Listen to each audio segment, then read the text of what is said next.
Good evening. How's it going? How's life? I hope you had a great day. A great, not start of the week, but since I wasn't here yesterday, it kind of counts. I can ask about the beginning of your week, therefore. Hello. Let me, yeah, there we go. It's a PNG tuber day. So we're here. I haven't used it in a bit, and I feel kind of bad about that. And I want to use it again because look at it bounce. Look at it bounce. Thank you for the hug. I have a couple of things to talk. Just random little things to talk about. Cause you know me, I like random things to talk about. I have a few. I don't know why it suddenly came to me in this moment when I was doing the starting soon just now, but you know the jump scare warning that started like half joking, half not because my microphone's loud, because I'm loud. It actually helps me when I do the like timestamps on the YouTube videos, because I just skip ahead to where I see the jump scare warning, and then I just have to wait a little bit, and then it just sounds. So it's like really helpful. So I'll never stop doing it, mainly because it helps.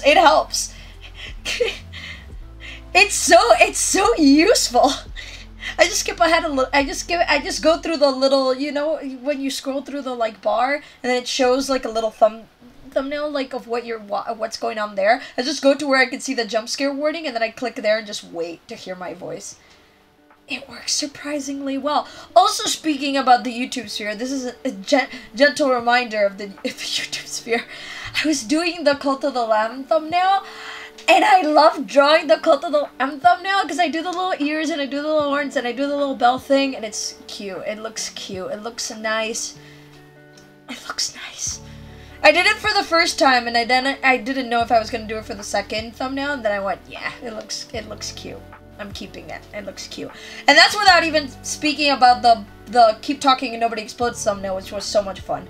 It was so much fun. And speaking of that, I was doing the clips for the incorrect quotes. It's not done yet. It's taking a bit. And it's just been laughing about it again. It's perfect. There's two particular ones that really enjoy. And one of them is the snake one. And the other one, it's like the dandelion one, but it's because of what I did with it. Anyway, that's that. Be on the lookout for that. Also, speaking of things to be on the lookout for, if you could direct your attention to the panels, I've upgraded them. They look real pretty now. They've been the same copy and paste, just the spade symbol. Like the same one, and it was very simplistic, and it worked fine, okay? It worked fine. They looked okay. But these look way better. These look way better. I put time and effort into these, and I kept with the color scheme, and I think they look nice. My favorite one is the glasses one. I think it's the socials one that has the little glasses with the gears on it. I like that one. That one's my favorite because I like the glass effect. I think it looks really nice. I put actual time and effort into these. I didn't just copy and paste the same thing like I did with the first ones. Now they look real nice and pretty. You're like the one with the rose. Thank you. That actually, I had an old picture of me holding a rose, and I used that as a reference because I hate drawing hands. So I used that as a reference to draw it, and I just added the petals falling down. And thank goodness I had a picture of me holding a rose from like 2-3 years ago, and I just used my hand as a reference. And yeah. My favorite's the glasses one, probably followed by the first one, the About Me one, the one with the playing cards. I think the playing cards look nice. I think they look nice. So yeah, I had fun with those. I wrote down a list of things that I could do for them, and it just had some fun. It was like pocket watch, like rose, glasses. It was fun, and now they look nice and pretty. And I'm happy about that. They look good. And then I added an apple in there for the Discord one because I couldn't, because, you know, it's a small little reference. You gotta. I had to throw something in there, and so I did. But yeah, I drew the panels. It was fun. I have a weird cramp on my leg that's making it hurt, which is good that I'm sitting down, but when I lean a certain way, it just hurts. I don't know what I did. I don't know what I did with my leg. But my general logic, if it continues for too much longer, then I'll worry about it. If not, I probably just hit myself with something or just twisted my leg wrong, and that's why it hurts. I don't know. Regardless, that's not what we're here to talk about. What we're here to talk about is this was surprisingly well timed. And I'll tell you why. Tomorrow is officially the day the season changes. So today is officially the day today is officially the last day of summer, because tomorrow, 21st of September, is officially the day that it's technically autumn. Or fall, whatever you want to call it. I don't care. So this is surprisingly well timed. I did not plan for this. I just realized when I was going to do the title that it works. It works. It works. It's fine. It works. I did not plan for this, but it works really well. So we're not going to complain about it. We're going to... Sheer brilliance. Sheer brilliance. It's perfectly timed. Sheer brilliance. Also, thank you for the compliment on the panels. I'm glad. I also think they look much better than the ones from before. They look way better. And anyway, but now back to the topic at hand. We're gonna actually play some more life now. Last time we did the first two from step 2. We're going through this replay very slowly. And that's mainly my fault, but we'll get through it. We'll get through it eventually. Last time we started off with mall because I wanted to start off with something, and we shared some smoothies. It was adorable. It was really sweet, and the little toy rides. I can't remember what they're called. The mechanical things where you put coins in them. I forgot the name of them. That happened, and then we replayed Wave, which I also really like, so that's fine. So today, the exciting thing about it is that when we did step 1, we did like this, and then so I decided, and because I wanted to start off with a DLC one last time, that we were gonna go like this instead. So I guess each time we'll just switch around how we're doing it. The birthday party is something you're going to enjoy. Ooh, okay. Also, part of the reason why I gave you that one. Ooh, okay. I'm excited. So so the exciting thing about that is that we get to start with birthday. So let's get going. As a friendly reminder, sometimes the frames just start dropping randomly, but it fixes itself. Or at least it has 2 streams in a row, so everything should be fine. But just as a casual little reminder. Look at how pretty this is. I love bouncy castles. I remember loving bouncy castles. You know, like a birthday party for your birthday? Yes. It was very sweet. And again, thank you for the Step 2 DLC. I just think, now that we're on this topic, thank you. Again, it's awesome. Thank you. Bouncy castles. That was where my train of thought was. I love bouncy castles. This is very pretty. This is very pretty. I'm gonna lower the music a little bit more. Just like there. Should be fine. Yeah, that's fine. That should, yeah, sure, yeah, sure. Sure. Ah, my leg. I hit it against the desk and it hurt even more. It was a pleasant afternoon. The sun shone brightly, and the breeze tugged lightly at the balloons strung around the park. You and Coke had just been dropped off at Miranda Eckert's birthday party. Ooh. I forgot to click into the tab. You didn't really know Miranda. Last year was the first time you had a class with her, and everyone at school knew her as quiet. The shy girl stuck to her own friend group like glue. It had been a surprise that she was giving such a big party. You looked around the expansive park, a spacious recreation center in the next town over, and noticed a bouncy castle. Yes.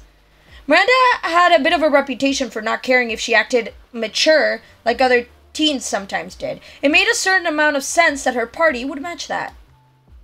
You thought Miranda was sweet. You thought Miranda was weird. You didn't have an opinion of Miranda yet. You wanted to get to know Miranda better. I don't want to make any assumptions. These are assumptions right here. Maybe at this party you'd have a chance to make friends with her. You were excited at the thought. You hadn't had a choice in coming here today. I know how to read. Your moms insisted on it after you got the invitation, as did Cove's mom and dad. So, both you and he were driven over to the next town with presents in tow. All the parents had been pretty firm about going to a birthday if you'd been invited. I mean, fair. Unless there's something that's would, like, actually take up your time. Like, you literally cannot go because you have something else to do that day, or you're sick, or whatever, and you have to cancel. Then, I mean, if you're getting an invitation and it's going to be a birthday party, and you're going to at least know some people there, for you to be able to, like, chat if it, like, gets boring or whatever, then it should be fine. Then you should go. Like, just for courtesy stuff. Except some specific cases, I suppose. But just general rule of thumb, I suppose.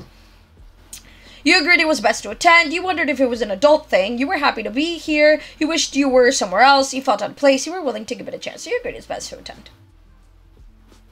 Sure, it's sweet. I keep getting so many notifications on my phone. It was only polite to go to Miranda's party. Your moms were happy with your attitude as well. Okay, cool. Cove made a small noise, which caught your attention. He looked around, scanning the area. He fidgeted with his gift in hand. So, any idea what we're supposed to do with these? You looked at your own present and then towards the seating area. There was a table filled with snacks and drinks, supplies for various party games. Past all that, you spotted one table in the back that seemed to have a truckload of gifts. You pointed it out to Cove. Yeah, there's usually a table. Unless it's, like, smaller of an event. But this seems like a bigger of an event, so there's probably a table. Presents are over there. We probably should drop off our stuff. Cove nodded with a smile and turned to where you gestured. He saw it too. Cool. You and Cove began to walk over to the present table, flattening the well-trimmed grass beneath your feet. You walked past groups of people, classmates in semicircles, broken up into the usual friend groups, chatted away. You, or maybe Cove, received the occasional greeting or friendly nod. I know how to read, I swear. However, as you passed by even more people that you had never seen before, you became aware there were more strangers here than not. It was more crowded than you expected. Miranda Eckert, the quiet girl, was hosting the most populated birthday party you had been to in a long time. You looked at the new faces and thought you saw something of Miranda in them. Cousins, nieces, or nephews, maybe. Parties could be a big deal in her family. The both of you reached the table. You set your gift down in an empty space, brushing some confetti aside, and Cove placed his gently next to it. He looked at the present thoughtfully. Hey. What did you get her? Before he had a chance to answer, Cove opened his mouth again and tapped his gift. I found this sparkly backpack. I figured she could use it for school or a trip or something. Your mom's had taken you out shopping the other day. You'd search through the store and ultimately... Oh, I get to choose? You picked out a stuffed animal. You grabbed a necklace and a bracelet set. You had found a lighthearted adventure book. You chose a yarn craft kit that made a toy. You let your moms pick. Your moms didn't appreciate what you had to pick and chose something else. I'm gonna go with... The yarn craft kit sounds really cool. And it's just because... And the reason I point that out is because I have yarn toys in the brain. Because my Pinterest started recommending me posts about, like, tutorials to make, like, stuffed animals. Or, like, sewing patterns. Or, like, this, like, dragon that goes around your neck. And they all look so cool and making me really wish I could sew. So that's immediately caught my attention. And I realized the association, like, immediately afterwards. So I'm gonna go with that. Because that's what I have in the brain, and I have in the brain at the moment. The colorful picture on the box appealed to you. It showed off the different variations you can make with the kit, along with the bolded messages of easy and 43 pieces included. Hopefully the kit was as cool as it looked. As you can sew, just try it. Anyone can sew.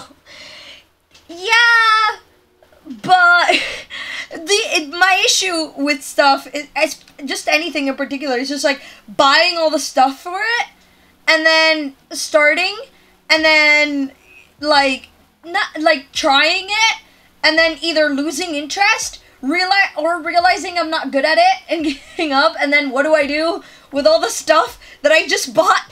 That's my one concern. It doesn't happen a lot, because I usually do end up using everything that I, like, buy, especially for crafts and stuff. I have a lot of, like, craft paper, and, like, cardboard, and, like, cardstock, and so many, I have so much stuff. I have, like, I had, like, what do you call it? Tissue paper. I had tissue paper. I have a lot of tissue paper. I bought a tissue paper.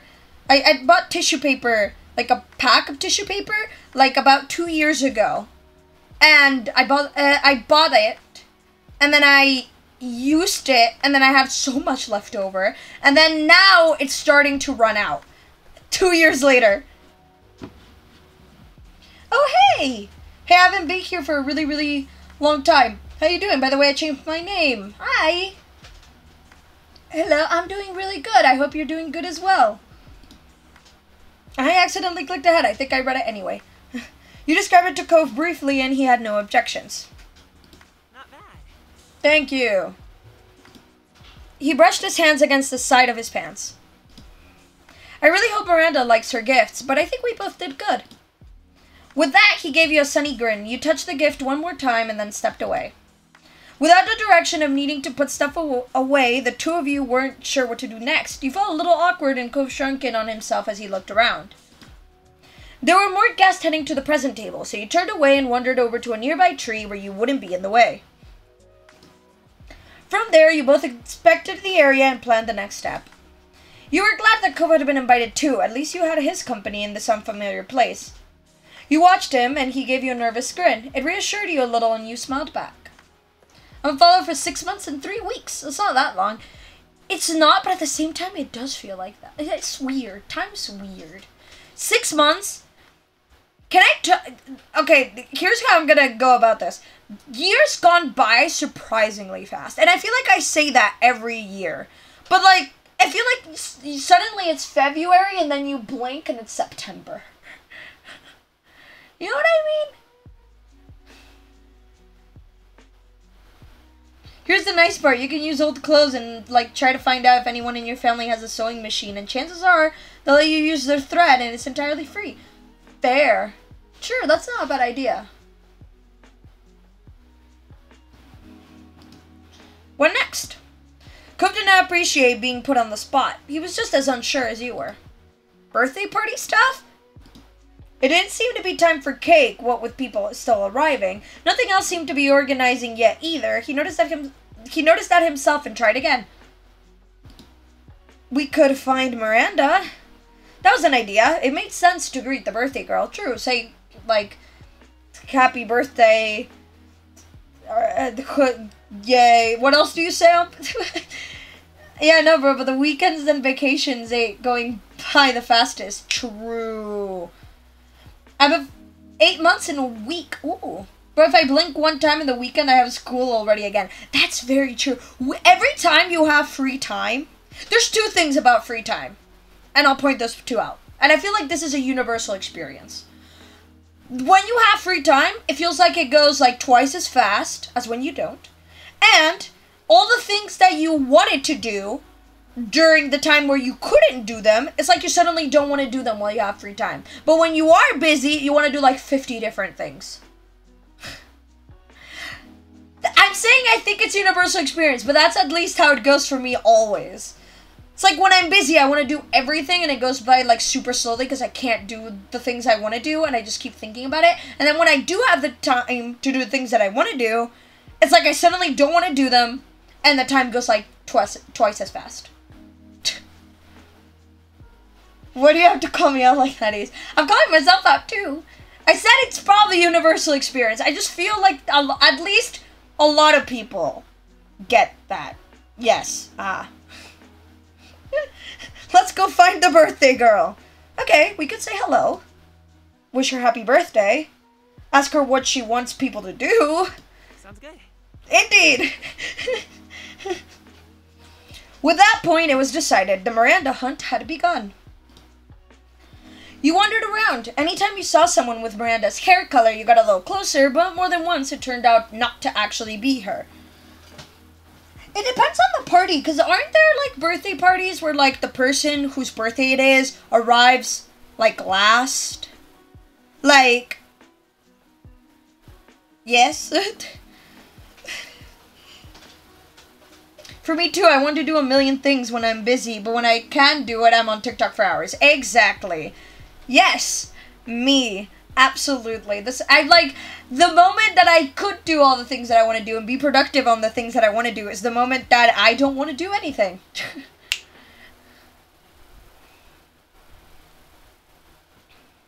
But more than once it turned out not to actually be her. Hey, look! Finally, he pointed over to the real Miranda. She smiled slightly when you both approached, but ducked her head. She seemed a little overwhelmed with being the center of attention today. Fair. Hi, Cove. Hi, Ace. Happy birthday. Happy birthday. Thanks. I'm really glad you could come. I was not expecting the line of dialogue for it to continue. I thought it was going to end at thanks. When I have time to do everything, I'm so fucking lazy. Me too. Like, isn't the birthday person always there first? For, like, I feel like child/teen, early teen birthdays. Probably, but like I've been to like 18th birthday parties where like you tell people to arrive, like the person who like helped plan it is like there, and then like the time where like the person's gonna arrives, and then like we have like music playing, and then it's like the person walks in. Is that it's just because I've been to parties where it's like that.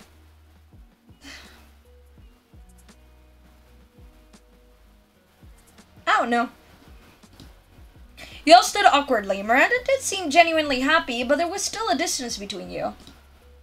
This is a great-looking party. Thank you.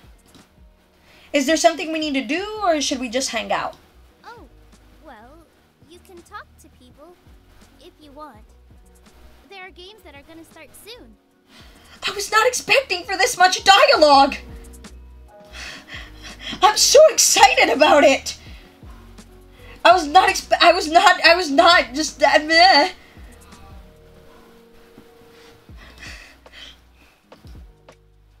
And the bounce house should open later if you feel like jumping. Then after that, it's cake and presents time. We'll have ice cream too. Ooh, ice cream.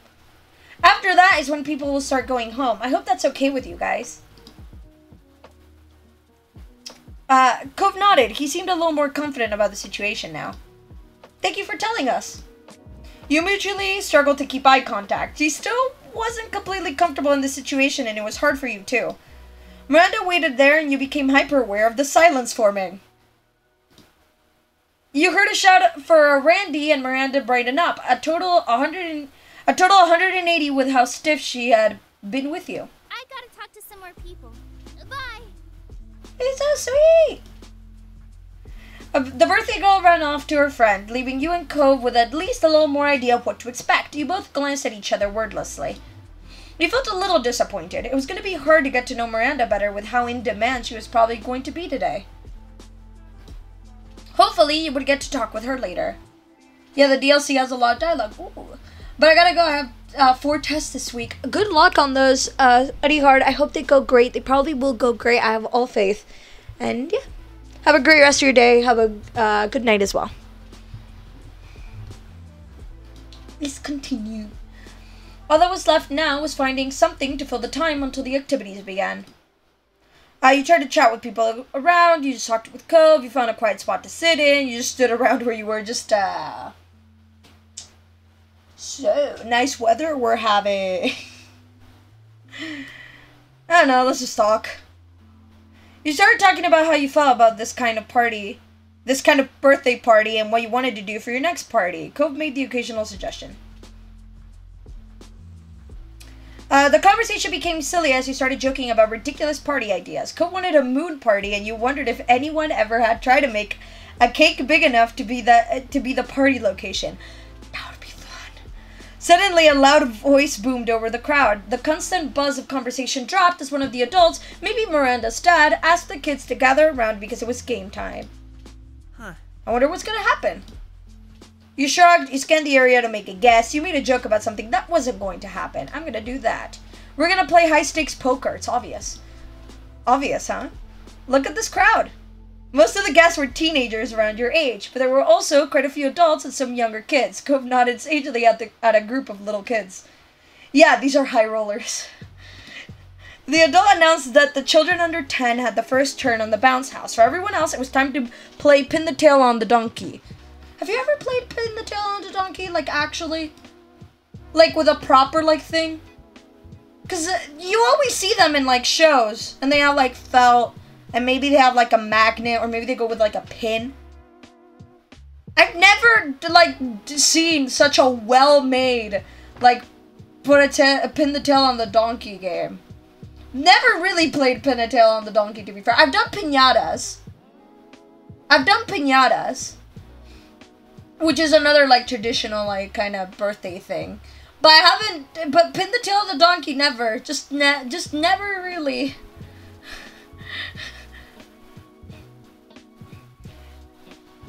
Cove raised his eyebrows. He was surprised for sure. You were excited. You thought it was kind of silly. You were a little weirded out. You were fine with the game. You didn't know how this would go. I'm fine with it. I mean, sure. First time for everything. You didn't have anything against pin the tail on the donkey. It would probably turn out okay. It'd probably go fine. Casually stepped up to join the line. The donkey in question was a cartoony poster with big eyes that looked more like ping pong balls. It was positioned a few feet above the ground on a tree trunk. The teen who arrived first was blindfolded and then spun around. He was notched to the side and away from other kids so he wouldn't stick someone with the tail instead. That would be very exciting. That would be a very exciting game of pin the tail on the donkey. Unfortunately for him, he placed the tail on the donkey's head like some kind of bizarre earring. He wouldn't be winning that far from the target. So is there, like, multiple tails? Or just the one? If there's just the one, how do you remember who got the closest if no one gets close? Sorry, coming from the never played pin the tail on the donkey, is there a winner? Does someone win? Like, if no one gets it exactly right, does the person who got it the closest win? How does this work? Anyway. His next opponent did far better by landing it on the donkey's back. The spectators clapped politely and the line moved up. More teens tried their hand at it. Some got closer than others, but no one had gotten it perfect yet. Hey, yo! Thank you for the gifted sub, Queen to Yellow. Boom. Little present. More teens tried their hand at it. Some got closer than others, but none had gotten it perfect yet. Soon, it was Cope's turn. He was blindfolded and spun just like the others. At this point, it was a close match, and everyone was watching with bated breath. Cope approached the donkey and stuck the tail on without any hesitation. Cope stood back and removed his blindfold, cheering when he saw how close he was. He turned his head over his shoulder and grinned at you. Your turn. You shook your head and nah, we're doing it. You never know. This might be the first and last time you played pin the tail on the donkey. Enjoy your second part of the gift. Oh right, well, Yellow. It was your birthday yesterday, or yesterday or today. Yesterday. I'm pretty sure it was yesterday. Happy late birthday, Yellow. Happy late birthday. Why is everyone red? I don't know. There's a color scheme going on in chat right now. There's a color scheme happening. Queen, every time I come and see you, I see you spending money on people. You sugar mommy.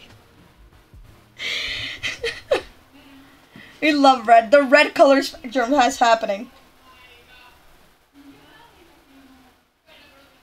I think I skipped a line, but I don't care. At least you can tell the direction of the bounce house from the shrieks of the young children. You stopped spinning and stepped forward, tail in hand. It was time to give it a stab. You placed it directly in front of you. You placed it to the right. You placed it to the left. You reached and placed it up. You bent and placed it downwards.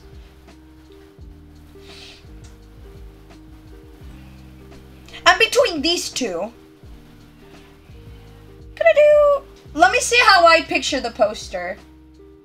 I would place it to the right, but I'm not sure. You pressed the tail into the target and stepped back. You took your blindfold off to check your results. There was some more clapping from the audience. The tail wasn't too far off. Behind you, there was a particular enthusiastic "ooh," and a few people mentioned how close you got. You smiled and looked back at Cove. He seemed amused. His tail wasn't off by much either, and you couldn't tell which of you was winning. They were just too nearby each other. A few more kids took their turn. One girl managed to somehow pin the tail on the opposite side of the tree. You're pretty sure it had to be on purpose. Imagine if it wasn't, though. That would be incredible. With the line empty, the game was finally over. The adult running thing started to inspect the donkey. At this point, the sign was more tails. Okay, it's multiple tails. That makes more sense. But wait, are they different colors? Or do they have the people's names on it? Or how do you know who's whose? Because if it's just the same version of the... I'm presuming that they're either different colors or you write your name on it. Because otherwise, how would you tell whose is who? Again, now we really need to play pin the tail on the donkey for us to figure out this stuff out. I'm sorry. Now I need this experience. Just to know. In the end, Cove was announced the winner with lots of smiles and applause. He grinned and seemed pretty proud of himself. He was handed a fistful of candy from the man in charge. Cove needed both of his hands to accept it all. You just do, Ace. It's magic. Ah, yes. Thanks. He tucked the candy into his pockets. It filled more than one. You congratulated Cove. You were disappointed you didn't win. You were really impressed with his win. You sharked the game off. You teased Cove. You looked cute. I'm gonna congratulate on the incredible skill. You did really good. Thanks. I feel kind of sorry for the donkey, though. Badoom-ching. You both looked at the multi-tailed monstrosity and winced as you pictured how that would be on a real-life creature. Someone please draw that. Hyper-realistic donkey with like 1,000,000 tails. I want to see it. I'm not asking. You won that fair and square. It was his and you didn't need anything. And you didn't need any. I know how to read. There would be other treats later. An older teen walked up, tall enough to tower over you and Cove. You felt a little intimidated by this stern-faced teenager until she started to speak. Her voice was low but friendlier than her tough frown would suggest. Hi, I'm handing out party favors. Do you want one? She showed you party hats. She insisted they were the key to a true partying mood. Sure. You know what? Sure. She had two options, either a colorful headband with two tiny party hats arranged almost like ears, or a tiara with a star on it. They were both very festive. It's okay. No thanks. You knew the teen hadn't actually glared at him. Her default facial expression just seemed to grin. I want the headband. Who cares? Blue! I like blue. The teenager handed you the hat with a surprising amount of gusto, giving her expression never changed. She gave you a serious thumbs up for taking it. I don't want to be pushy, but at the same time, it would be fun. You only get, come on, it's fun, I think, yes. You know the kits for New Year's? You know those little kits for New Year's that have, like, streamers, and have, like, hats, and have, like, sometimes headbands, have, like, the things where you blow on them and make, like, noise. And then, I love those. They're fun. Alright, I'm doing it. You held a pink headband hat in one hand and a crown in the other. You tried to imagine what they'd look like on Cove. You really should try it. It'd be great. Cove looked back at the hats and then at you. With a sigh, he grabbed hold of one. The teen with the hats clapped as much as she could with all the hats in her hand. The unknown teenager nodded approvingly at you both and went to pass out hats to more people. You put the party hat on your head with a smile and it fit well. It was surprisingly comfortable. It is a headband. It really complements your look. When did you get so fashionable? Always, always. I've always been fashionable. Always been that's a lie. But recently I'm pretty fashionable. One would like to assume. I think I can coordinate an outfit pretty well.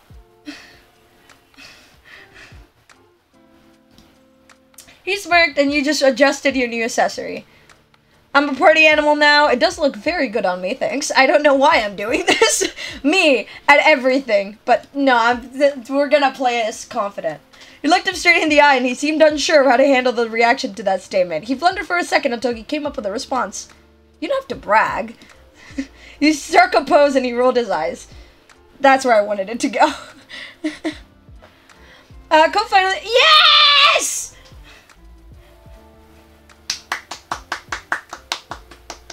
I'm so happy. Cole finally put his own hat on. He was nervous about it, his face uncertain. That's, I don't know about this. I feel kind of silly. Does it look weird? You look great, Cove. It's completely perfect. It looks silly. You just giggled. You shrugged. You shook your...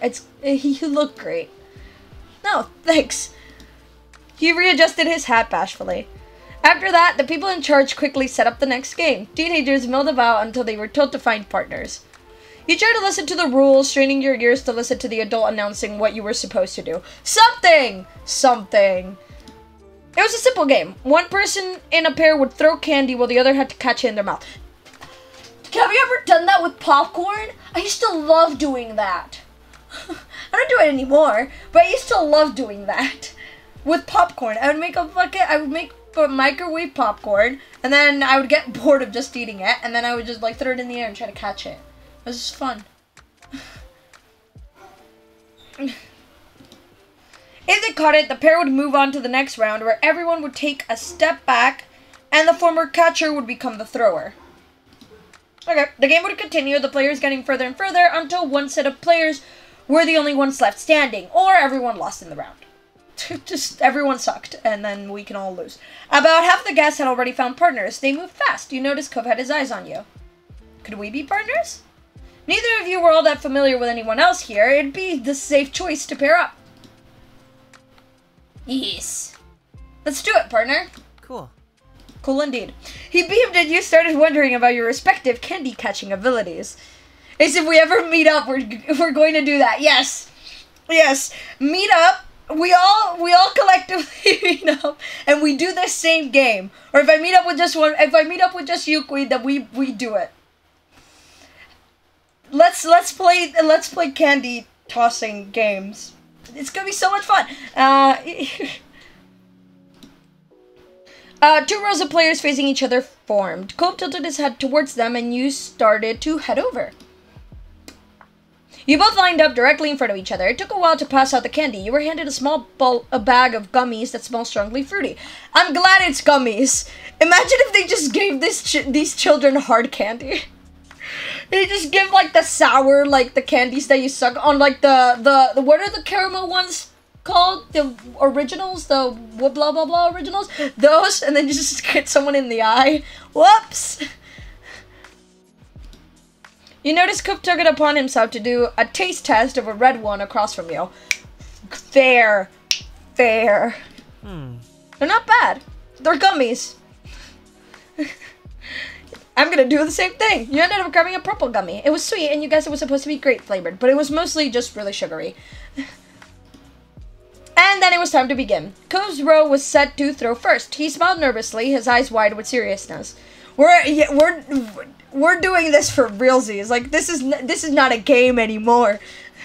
You smiled back shyly, and Cove nodded. The game was on. The adult in charge shouted for the throwers to go. You and Cove were only a couple of feet away from each other. With Cove's careful toss, you caught the candy easily. Like you, most of the other players moved on to the next round. There were a few gaps in the rows as everyone took a step back. The round was harder with pairs further apart, but not overly so. It could be done if both partners tried. You did your best as you tossed it. You had fun with it, but still tried. You threw the candy without a care. You made sure of it. You did your best. I'm doing my best. This again. They just gave jawbreakers, and we're like, good luck, yeah. It's like, this giant jawbreakers, and just be like, don't aim for the eyes! Carefully, don't hit the nose too hard, like... Have fun, kids, but not too much fun. You carefully plucked a gummy from the bag and felt the weight. You shifted it in your hand a couple times in practice and then told Cove you were ready. You went for an underhand throw, careful to aim for Cove's mouth. The blue candy arched and landed perfectly in Cove's mouth. Aim. We have aim. Video game me has aim, something I don't have in real life. See, I'm living my best fictional life. I have aim. No, number 1, don't let Ace manage a summer camp.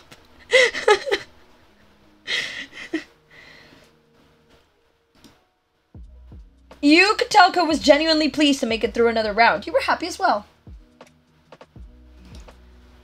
The next round began, and you took another step back. Cove was even further away now, but he made an okay sign. It'll be fine. He was in this to win it. Around you, the once packed rows of players had thinned out some. You wondered how many rounds everyone had left in them. Cove swung his arm and made eye contact with you. You nodded, and the green candy flew towards you. You tried your best to catch it. You casually tried to catch the candy. You refused to have a green candy in your mouth. Yeah, all the other gummy colors are fine, but green, no. We can't handle green gummy bears. Blasphemy. No, I'm kidding. Just... You followed the arc of the candy and opened your mouth wide. It had a slight spin on it, and you tilted your head to the left to compensate. You bit down on the candy, grinning your victorious catch. It tasted sweet and vaguely like a Slurpee. Yeah, Ace! Again, aim! Something I just do not have. Cove was thrilled. He was entirely invested in the game at this point. Granted, this sounds like a lot more fun than Pin the Tail on the Donkey. No shame on Pin the Tail on the Donkey, but this sounds like a lot more fun. You and Cove were still in the game. You knew this was the final round. Only a few other pairs were still left. Cove was determined to win. You could see it in the clench of his jaw and the careful way he watched you. You were charmed by his attitude. You equally wanted to win. You didn't want to let him down. You thought this was kind of funny. You felt nervous under pressure. I want to win! We've made it this far. See? You made it this far. It was time to go all the way. You looked around at your remaining competitors and prepared yourself. Cove gave you a firm grin and you prepared to throw. Your fingers grabbed an orange gummy from the bag. It felt solid in your grasp, even if your hand was starting to get sticky from touching all the sugary sweets. Cove leaned his face towards you and bent his knees, ready to catch. The time came. You looked at the candy, and then at Cove. You tried your best. Cove followed the candy with his eyes. Your throw unfortunately spun out to the side. It looked like a loss was on the horizon. But he made a move for it, and it was good! He snatched the candy out of the air with the corner of his mouth. A wide grin spread on his face as Cove victoriously chomped down on the candy. Yes! Yeah, screw pinning the donkey. Let's throw shit at people. Exactly. Yes, games making impossible things happen, like you having aim. Exactly. I could never... I would probably suck at this in real life. But video games make it so that even if... that when I try my best, stuff actually works out. Unlike real life where you can try your best and sometimes it just doesn't work out. Along with the cheer, he jumped up in excitement and pumped one arm. You look to your left and then to your right. You see the few remaining pairs walking away, commiserating over their losses. With some shock, you realize that you and Cove were the only ones who made it that round. You won! You watched the moment Cove clicked into the same realization. His face brightened like sunshine, and he jogged over to close the distance between you. You stepped closer to meet him halfway. Yes! I was waiting for this moment. Yeah, when it started this, I was like, yeah. You high-five, put an arm, jumped into a hug, ruffled his hair, nudged him in a friendly way. Nah, excitement. His eyes went big when he realized you were going for a hug. He smiled and caught you, hugging you back tightly. You'd won this together. He giddily stumped his feet in place in front of you as though he couldn't contain his energy. We did it! We did! skill, actus, teamwork. We have it all. You just hit the hat that had nearly fallen off throughout the event. Nice catch. Woo, we demolished the competition. Nice catch. Nice throw. The game runner strolled over and merely gave you both a bunch more candy on top of letting you keep the gummy bags. Yes! It was quite the collection. Cove laughed over just how much candy you both had acquired. Between this game and Pin the Tail on the Donkey, you were swimming in sugar now. Fun! Sounds great. With the candy toss over, you were going to need something else to do. You didn't have to wait long. You heard someone in the crowd shout that the bounce house was officially open for the older kids. You and Cove shared a look. Cove smiled and you knew he wanted in. Bounce house, bounce house, bounce house. You both ran over to the bouncy castle and kicked your shoes off. You crawled into the inflated castle with Cove hot on your heels. There were a couple other teens inside already. You started to get a feel for bouncing. Cove hopped from the middle to the side and back. Just after you landed from a particularly high jump, someone else snuck in. It was the birthday girl herself. Hi, Miranda. Hello. Miranda looked happy. She waved both her hands at you with a megawatt grin. I hope you're having fun. She hopped around with her hands in front of her like a kangaroo. It was a surprisingly effective way to clear the distance in the bouncy house. She then jumped high, kicking both her legs out to the side and touched the tips of her toes with her fingers. I wish I was that flexible. Wow. Miranda hadn't run out of tricks yet. She jumped a couple more times, gaining height before doing a backflip and jerking into a ball. I wish I could do all this stuff. You know the bouncing thing, like the trampolines where you get a harness and you can jump really high and you can do like turns. I used to love those. I couldn't go to places that had those all the time because I always begged my parents to let me get on that. Every time I saw one, it's like, I want to. It's like a crime to walk past those when I was younger because I always wanted to go on those because they were a lot of fun. It felt like flying. It felt like flying. I love doing the round, like the turns. She managed to land on her feet, but didn't stick the landing. She tumbled back and fell on her butt. Cove clapped and Miranda inclined her head, almost like a bow. She was back to jumping in no time. You're so good at this. She bounced close enough to the two of you to talk without shouting across the way. Cove's bouncing slowed down to accommodate their conversation. My family gets these every year. And we have a trampoline in the backyard. You're so lucky, Miranda. That's really cool. I want to do flips too. You nodded along to the conversation. You clapped for stunts. That's really cool. That is really cool. Miranda giggled a bit and then her eyes sparkled. Hey, I can launch someone if you want. If I jump in front of you and then, then your bounce will go higher. True. Have you ever been on like a trampoline with like a bunch of people and had someone lay in the middle of the trampoline and have everyone else jump around them so that they would like flop around on the trampoline? Or was that just, or is it, I need to know if this is a universal experience on a trampoline. Where's Miranda? She looks sweet. Yay. Miranda's the person. The birthday girl in this birthday party.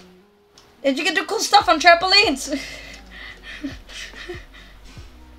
And bouncy castles, I suppose. Trampolines and bouncy castles. I mean, it's the same thing, but not really. Yeah, I want in. Sure. Miranda leaped over to you, her excitement clear on her face. Cove watched with interest. She explained more clearly how this was supposed to work. You got ready to bounce on her cue. 3, 2, 1. The moment she came down, you jumped high. The force of her, just as she had said, helped launch you up. The air rushed past your face, and then you were coming back down. Your feet hit the bounce house hard enough to help launch Miranda up a little as well. She giggled some more, and the two of you took turns bouncing each other up. Cove clapped or offered suggestions, but it was becoming clear that he wanted a turn too. Miranda invited him to join and tried to synchronize your bounces to launch Cove up super high. The first time resulted in everyone crashing down in a pile of laughs. By the fifth attempt, Cove managed to catch some serious airtime. Woo! You all had fun bouncing around. You twirled, Miranda did stunts. Cove futilely tried to touch the highest tip in the castle ceiling. You and Cove chatted to Miranda more, and more than you ever had at school. She truly was the queen of this bouncy castle.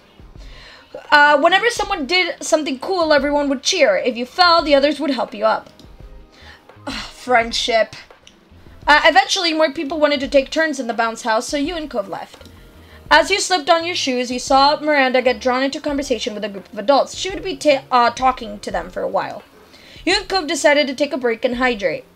We should do that now. Sip of water.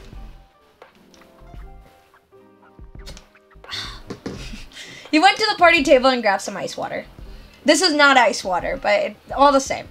Cove handed you a party noisemaker he'd picked up from the same table. He blew on his and it made a funny sound when it unrolled. Those are so fun. I like the ones that are unrolled. There's some that just look like a cone, and they look nice, but I like the ones that unroll. It's fun. They break easier, though, so that kind of sucks. But they look better. Cove downed his drink in a couple of gulps. He had gotten pretty into bouncing after all. Oh no, what? Be prepared. Oh. You were still sipping on your water when Cove blew on his noisemaker again, then again, and again. It was almost a tune. You don't recognize any particular melody, but a noisemaker also isn't an instrument. The noise cut through the hum of the other party guests, loud and noticeable. You asked Cove to stop. You started blowing on your own party noisemaker. You blew your noisemaker back at Cove. You were amused by Cove's end. You know what? I'm gonna be annoying as well. You put your noisemaker up to your lips and started making your own noise. Cove turned to face you and blew the paper of his noisemaker at you. It was a hair's breadth away from touching you. Oh, great. You people again. No. Why? I could recognize that voice anywhere. Whoa. This was going so well. We were having so much fun. It was so good. It was so good. Oh no. I could recognize that voice anywhere. Someone vaguely familiar shouted, and you snapped your head to the side. Cove's noisemaker dropped from his mouth. The speaker stepped up, and there was no doubt it was Jeremy, the mean boy you met at the start of the summer. Oh, joy. Oh, you groaned at the sight of him. Oh, hey, it's the Bellcut kid. You felt very uncomfortable and didn't know what to do. You instantly got angry at his presence. You tried to ignore me being there. You tried being polite. I want to be polite. I swear to God. I swear I do want to be. I swear I don't want to be confrontational. But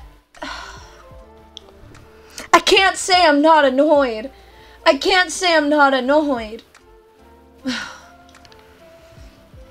It might have been rude, but you did not want to deal with Jeremy right now, or any time, really. Why are you here? Everyone's question right now. Yes, real, accurate, me too. You just spoke the words that we all have been thinking. We've all been thinking the same thing. So yes, preach. Cove's tone was defensive. Fair. You watched Jeremy's face turn slack as if Cove's question was the idiocy about all idiocies. I don't know how to speak. I don't know why I'm having a hard time reading that. Didn't I already explain this? Yes, go ahead, please. He hadn't, so both you and Cove exchanged a look. Do you have memory loss, or are you really that stupid? Seriously. I didn't walk here. My parents brought me. Apparently, I couldn't just stay inside like I wanted. No, they insisted that I get out and enjoy the day and have fun on vacation. Blah, blah, blah. He said enjoy the day and have fun on vacation. Like some people would say, scrub the entire bathroom or listen to an off-key singer for 10 hours. That's really funny. They found a park because I hate the beach. Too bad I also hate parks. Do you like anything? No, actually, I want to know. Do you like anything? Anything. Oh, it's dirty here. They don't know anything. Do you enjoy anything? You're gonna be miserable for the rest of your life. And I don't mean that in a rude way. I don't mean that in I'm cursing you kind of way. I'm saying that is in, if you're only gonna see the negative in absolutely everything, you're never gonna be happy ever. And you're bringing that onto yourself. So I don't mean you're gonna be miserable for the rest of your life like a threat or like a hate you kind of way. I mean that literally. I mean that actually. You're a threat to yourself. Jeremy, you're your own worst enemy. Oh, and then they saw this stupid party and decided to bother some adults by asking what was going on. They think maybe we could be included. It's moronic. Get it now? That's how my parents are. Annoying and embarrassing. Why would anyone want strangers at their party? Why can't they ever just leave things alone? He huffed loudly and his eyes shot daggers at some grown-ups that presumably were his parents. I mean, one would assume. Really awkward. That doesn't sound very bad. All you could do is complain about it. Sucks to be you. Try to be friendly and welcome Jeremy to the park. You didn't bother trying to respond to the mess of a rant. Yeah, honestly, nothing that I'm gonna say is gonna get through the thick skull. So you know what? I'd rather not waste my breath. This was not your problem, and you wanted to keep it that way. I am not your therapist. Listen. If you want to complain about everything, go ahead and do that. But please do it away from me. Jeremy's eyes slipped away from you to take in the rest of the park for a bit. It was a little awkward. It was possible he didn't know what to do. But then he spoke again. So dumb. Voice line.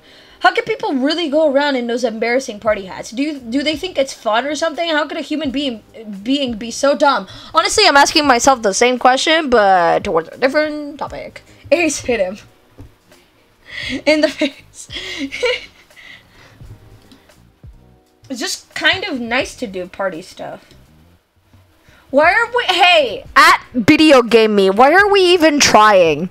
No, seriously. Listen, I don't like being rude. I don't like being dismissive. I really don't. But sometimes, when you realize that it's not even worth it to waste breath, when no message is going to get across, then there is no point. There is no point.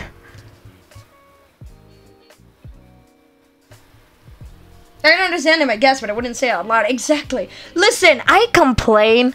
Listen, I go through parts where everything seems like a dark cloud upon everything. But I won't go and ruin someone else's life because of it. Listen, just because I'm upset about a current situation doesn't mean that everyone around me has to be upset about it as well. If I'm not happy with what's happening, I don't have to upset everyone else so that they're not happy with what's happening either.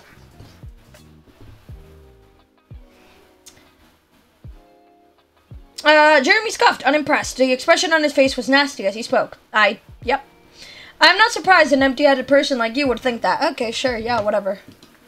This is the type of insult that's like, okay, sure. If that helps you at all, then whatever. Jeremy looked you over, completely dismissive. It's so rude you can't help but feel offended. I really don't, though. Lies. Cope's face hardened. He seemed more offended than when anyone actually insulted him personally. Hey. Okay. Just because you don't know how to be happy doesn't mean no one else does. That's what I've been saying. That's what I've been saying, but you put it in a nicer sentence. I just went off in a ramble, but you put it in a nicer, more condensed sentence. But that's what I meant, yes. And it's not our fault if you hate everything. It's not okay for you to take it out on Ace. They aren't doing anything wrong, you are. Jeremy seemed unfazed by Cope's defense and sniffed. Ace can humiliate themselves on their own. I do appreciate, however, that Jeremy can be super rude to us, but respects pronouns. It's almost like people in real life could do the same thing. Wow! Thanks for the thank you for the beat it gif, Queen.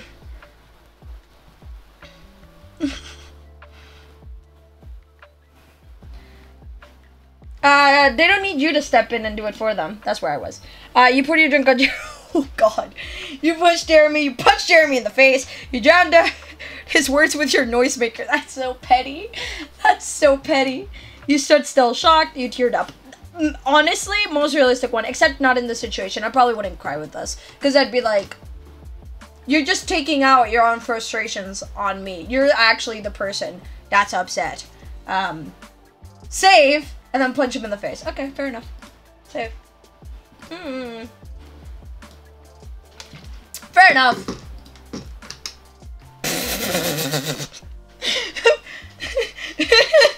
It's fine. We'll go back and then be non-confrontational.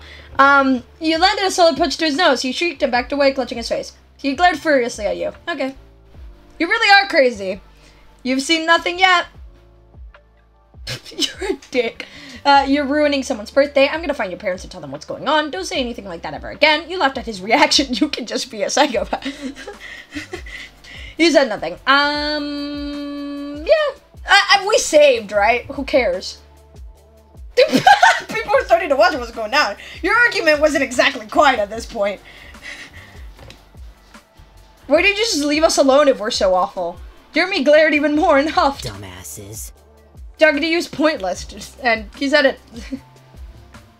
He stalked off like the last time you saw him, muttering under his breath. That did not go as bad as I thought. I'm glad that option exists.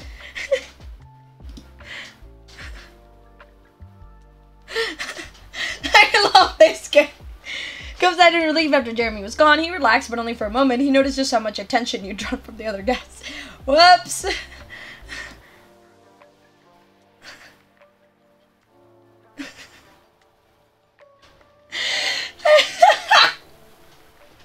My favorite part of this sentence is a concerned adult in a blue button-up shirt approached you and asked who was that and if anyone was alright when I just punched a kid in the face.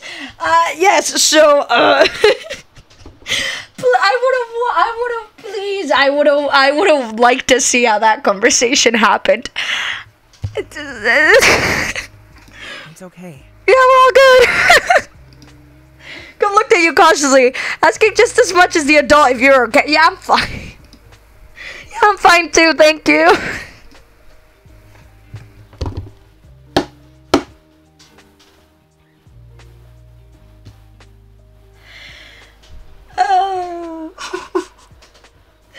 Alright, let's be non-confrontational now. Let's actually be fine.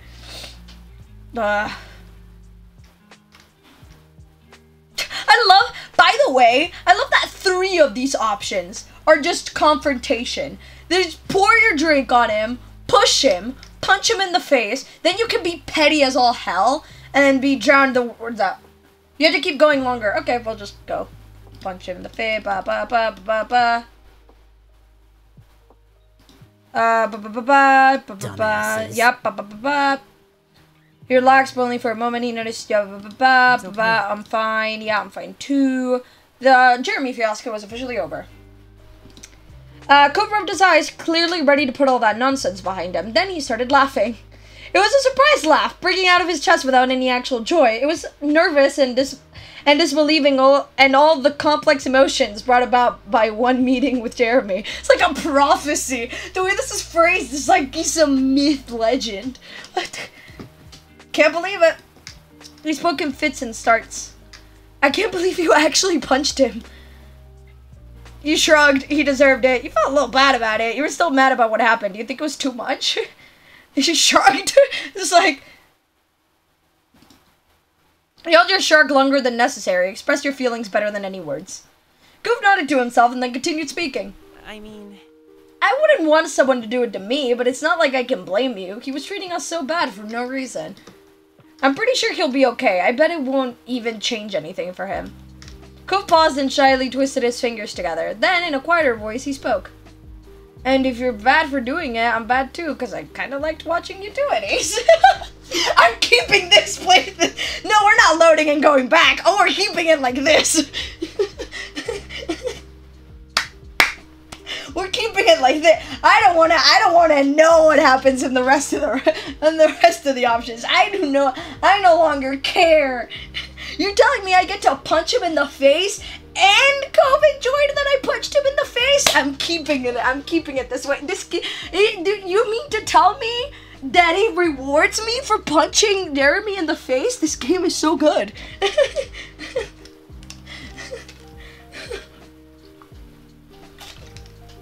I see no loss. I see no loss. I see only wins.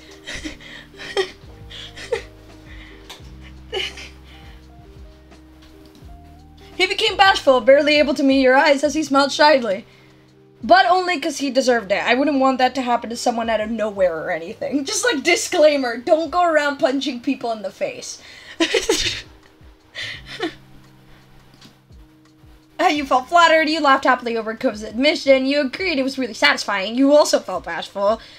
You weren't sure how to feel about any of this. I feel flattered, thank you, yes.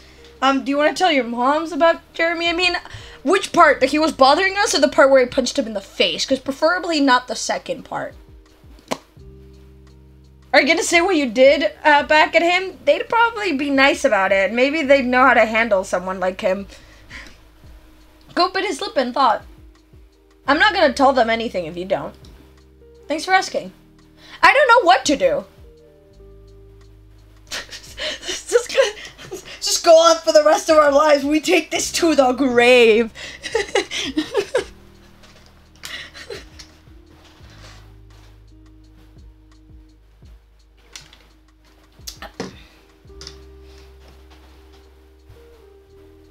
I don't know what to do. I wouldn't know what to do IRL, really. I'm gonna save. This is what we're gonna save. How is this decision more concerning to me than punching someone in the... Anyway, who cares? Keeping it between. But it's not. I don't think it'd help. Alright. Okay. And with that...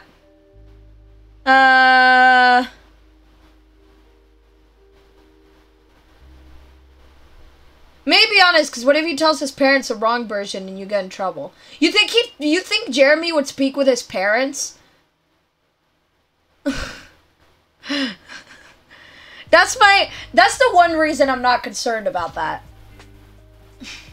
My one concern about it would be the people who saw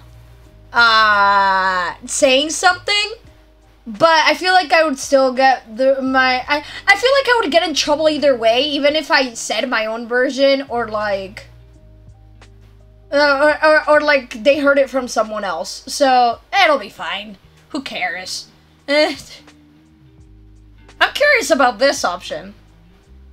We're gonna save again. We've been saving loads, but we're gonna save again. We're gonna save over this, yes. Because we've decided we're keeping the punching in the face. We're keeping it. I want to see what this goes. Sorry, Cove, it's my fault you were wearing the hat in the first place. Cove shook his head. If anything, he seemed surprised at your apology. Don't worry about it. I don't mind what you did. It's been fun. This whole day has been fun. Except for Jeremy, and he's gone now. He reached up and flicked his hat with pride, giving you a small grin. It made you happy. Aww, wholesome! Finally, you bent over to pick up the noisemaker that Cove dropped when Jeremy appeared. It might be too dirty to use now, but you didn't want to leave it there. He accepted it softly when you offered the little favor back to him. Thanks, Ace. I like how we can be there for each other. It makes me feel better about that kind of stuff when it happens. Wholesome. Yeah. Cove suggested that you should find a seat at one of the tables. It was almost cake time and he wanted to be prepared. It was a good reminder that the party wasn't over yet. I think I see somewhere free there if that works for you. You and Cove tried to settle down after the last event. You took seats across from one another at one of the park tables. There were a few attempts to chat, but for the most part, you simply watched the adults run around to set up the cake cutting. There was a minor panic when who you assumed was Miranda's dad apparently forgot the lighter for the candles. He and another man went through and started asking the other adults for matches or lighters. Yep. Yeah, I once went to a party where this happened. And once, for like a school birthday cake, we had to go around and ask for lighters as well. Yeah. Came another and went through and started asking the other adults for matches or lighters. They weren't having any luck until the grim-faced teenager who had been passing out party hats pulled a green lighter out of the ice cream cooler. Yeah. Why the lighter was put in the cooler remained a mystery, but with party hat girls find it was time to get things going again. Miranda sat at the head of the longest table. A large chocolate cake was set in front of her. She lit all 14 candles with the cooler lighter with a big smile. The adults started singing happy birthday and the rest of the guests joined in. Hey, this is a fun question. What do you do when people sing happy birthday? Are you the person who just looks around? Are you the person who claps along? Are you the person who sings along despite it being sung to you? Do you just stand there awkwardly? Do you... are there any other options? What do you do when people sing happy birthday? At the end of the song, Miranda blew out the candles with a dedicated huff. She closed her eyes and you saw her silently mouth something. Maybe it was a birthday wish. Miranda cut her own slice. Then one of the grown-ups took over cutting the cake. Another adult passed around plates of cake slices with a scoop of vanilla ice cream. Ooh, that sounds good. Of vanilla ice cream to the guest. Eventually, the cake got around to you. Like a chocolate cake. Like I imagine it like a brownie with like ice cream. So it's like a chocolate cake with ice cream. That sounds great. Cove was pleased with the treat in general. The cake looked rich and moist. It smelled quite chocolatey. You only wanted to eat the ice cream. You only wanted the cake. You wanted both the cake and the ice cream. I do want both the cake and the ice cream. I go down shyly and then run. I sit there very awkwardly and wish I was dead. I once saw someone... Can't remember if it was on what social media it was, but I saw someone describe like the birthday singing thing as an unskippable cutscene in real life. And that's really accurate. When I'm not the birthday person, I simulate to also sing or try to get very small. And then I stopped throwing emojis because F everyone. Fair. You took a bite of the ice cream. The vanilla wasn't bad, but it was a little bland. I love vanilla ice cream. What are you talking about? The chocolate cake, however, was a rich flavor. This is like the opposite of like my opinions on these two treats. I love vanilla ice cream. I don't know why. I absolutely adore it. And I don't like chocolate that much. If it's something that's just chocolate, I'm probably gonna get annoyed of the chocolate flavor very fast. So these are like my opposite opinions on these two treats. Go then took his fork and started mashing up some of his cake. When the cake resembled a pile of crumbly chunks, he started mixing it into the ice cream. That sounds amazing! The melted parts of the ice cream made a kind of chocolate cake soup. That sounds amazing!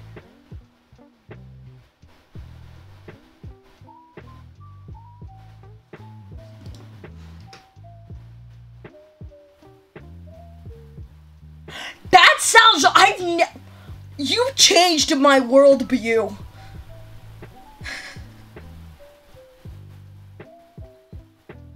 That sounds incredible. I've never done that, but I want to now. How does it taste? Really good, but it's better with brownies. Damn, now I want to do that. I need to get a brownie and some ice cream before... While it's still somewhat warm, preferably. Now I want to do that. He grinned and took a bite of his own mix.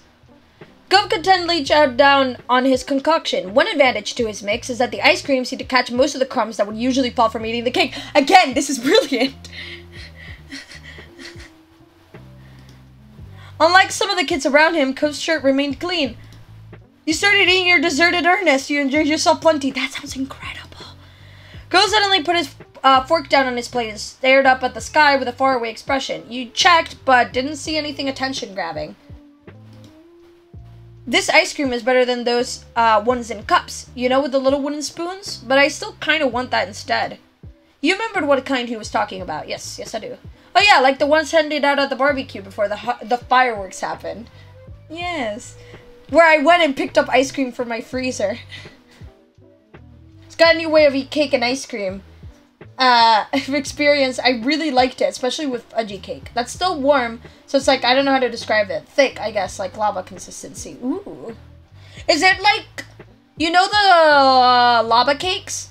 The chocolate lava cakes? The ones where you like cut into it and it has like liquid chocolate in it? That's a very bad way to describe it, but you know what I'm talking about, I think. It's like kind of like that, but different because you're actually like putting everything of the like cake part into the liquid part. This sounds great. I want lava cake now, yeah. Same. Right. Right. Go smile nostalgically at the thought. You could picture a younger Ko for a moment with the same look in his eyes. You offered him a bite of your dessert. Yeah. Vintage. Nostalgia. Nostalgia. Nostalgia. Do you want any of mine? Go raised his eyebrows for half a second before the realization came. Laughter burst out of him. Yeah. I remember that part too. Nostalgia. Aww.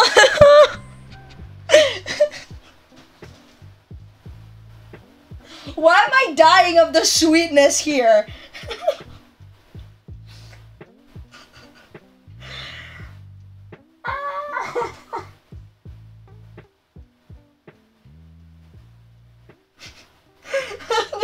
My hands are like so near my face and I just leaned back on my chair and just went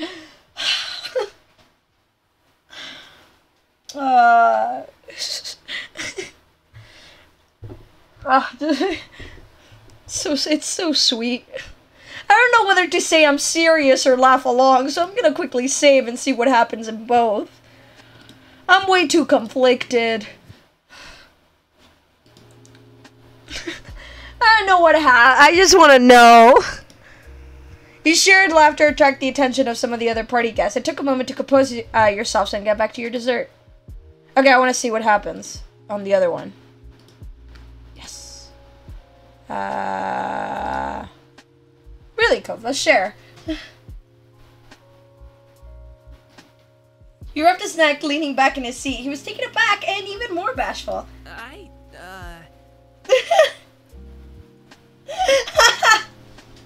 It's like the smoothie again. I mean, I had expected it, half expected it, but yeah. Well, I already have some on my plate, so it's different. We were kids at, yeah, sorry. Do you want to get my cooties?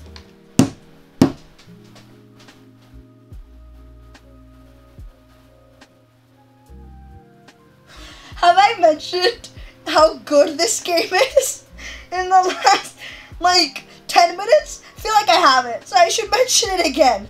Hi, this game is so good. I'm not gonna do it, but I'm glad that it's an option and it exists.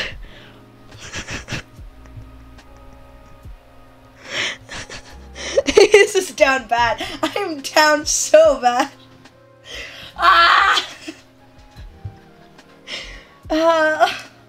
This is the true definition of a fictional crush. I can't get over that. He sat quietly and rubbed one of his cheeks, unable to make eye contact. Gulped as he looked at you, and then your respective dessert plates. POV, you're losing your online sibling to a virtual game. How can I live vicariously within the video game? That's all I want. It's been like an hour and 22 and we still haven't gotten through the one because I've just been pausing so much. Ugh. Izzy looked at you and then you respect. I need to get the other two DLCs. I can't live without playing the entirety of this game. I can't. I'm gonna make bad money decisions.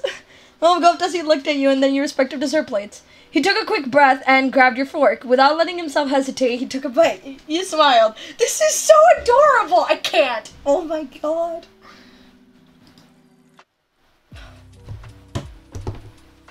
I need a moment.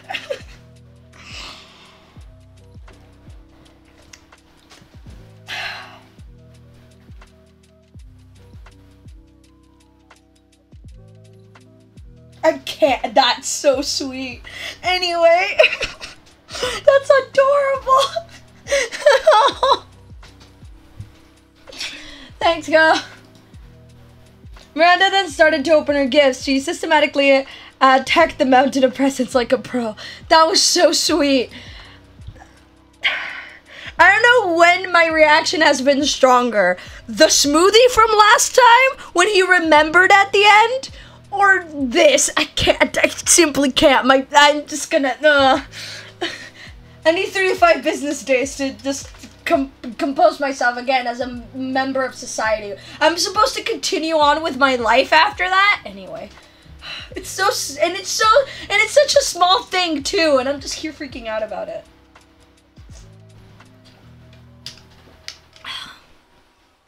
Anyway, let's just keep going.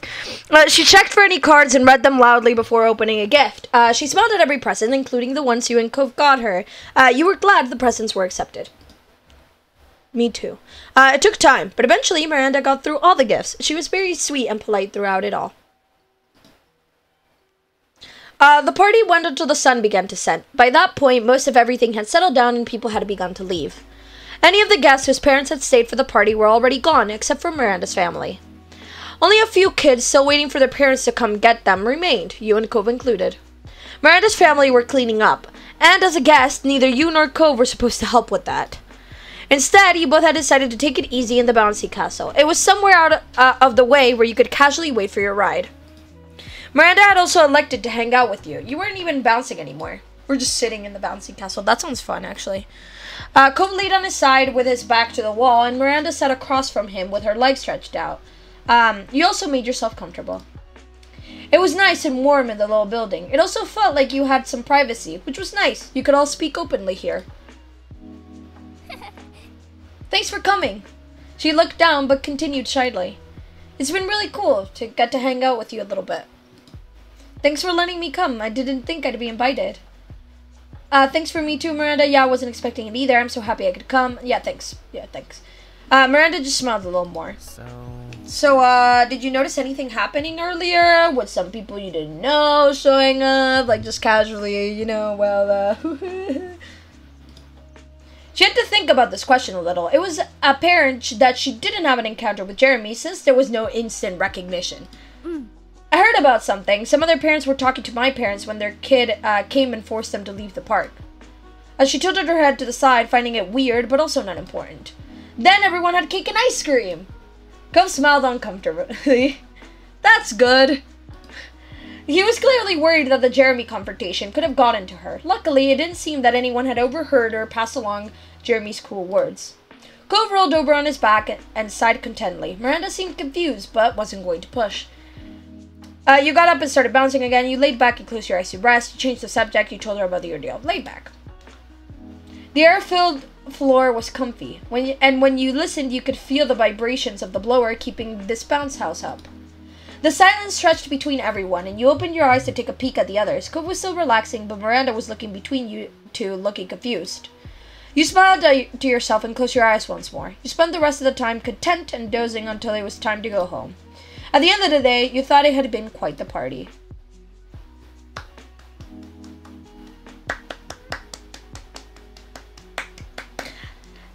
If you couldn't tell, I enjoyed that very much. I enjoyed that very much. That was very sweet. That was very fun. Let's do one we've already done, and let's do growing. Let's just get right into it. I really enjoyed the birthday one. That was so sweet. Early one afternoon, you found yourself in the living room with your family. It was another one of those summer days where it felt too hot to go outside, but it was too uncomfortable to do anything inside either. The air conditioner was cranked up as far as you could negotiate it, but everyone was still being pretty lazy. You, your moms, and sister were lounging around while the TV blared on in the backdrop, ignored by all of you. You specifically were lying spread eagle on the carpet, sitting cross-legged on the floor, perched on the arm of the couch, draped over the coffee table. I'm going to be sitting cross-legged on the floor. You looked out the windows at the backyard. Not that there was anything of particular interest to watch. Elizabeth broke the silence with a loud groan. You glanced over. She was lying on her back over the couch, massaging her cough with one hand. Ugh. I feel terrible. I'm dying in this house and my legs hurt. Mom looked up from the magazine she'd barely been flipping through and frowned, concerned. Could you have strained them somehow? Elizabeth flailed briefly, then flopped into her side with a heavy sigh. I don't know. It just hurts. Sweetie. Oh, sweetheart. Ma got up from her seat at the kitchen table and walked over to her sister. She did a light pat on Elizabeth's shoulder sympathetically. I'm sorry you have to deal with that. Maybe it's growing pains? You could be taller by next fall. Elizabeth scoffed. She didn't look impressed by Ma's assessment. I'd rather be my height forever than deal with this. Mom walked over to it, leaning against the back of the couch. Kids, they grow up so fast. Soon Elizabeth will have a home of her own, maybe even with a nice husband and some kids if she feels like it. She sniffled loudly and wiped at her eye, but you could tell that it was just a bit. You tilted your head. Even though you knew Elizabeth liked guys, it was hard to imagine her with a boyfriend or a husband. She only seemed invested in hanging out with her group of friends, not chasing after boys.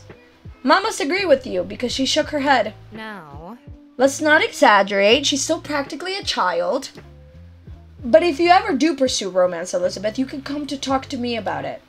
Definitely, we're always willing to lend an ear. Elizabeth's features contorted in disgust. No. No way! I am not talking to my moms about that. Mom's jaw dropped and she gasped in an exaggerated display of shock. Her hand came up to rest against her chest. I just did that when I was acting it out, just to myself. Ma only grinned. She didn't look offended by Elizabeth's quick response at all. It really wouldn't be so bad to come to us. I know what it's like to have a crush on a pretty boy or two. I don't, but I could listen anyway. Did you enjoy the rest of the party? I did. I enjoyed it very much. It was very sweet. Mom sorted out her own joke while Ma burst into giggles. They were having a little too much fun at Elizabeth's expense. Elizabeth certainly wasn't feeling the amusement because she rolled her eyes and sat up. Thanks.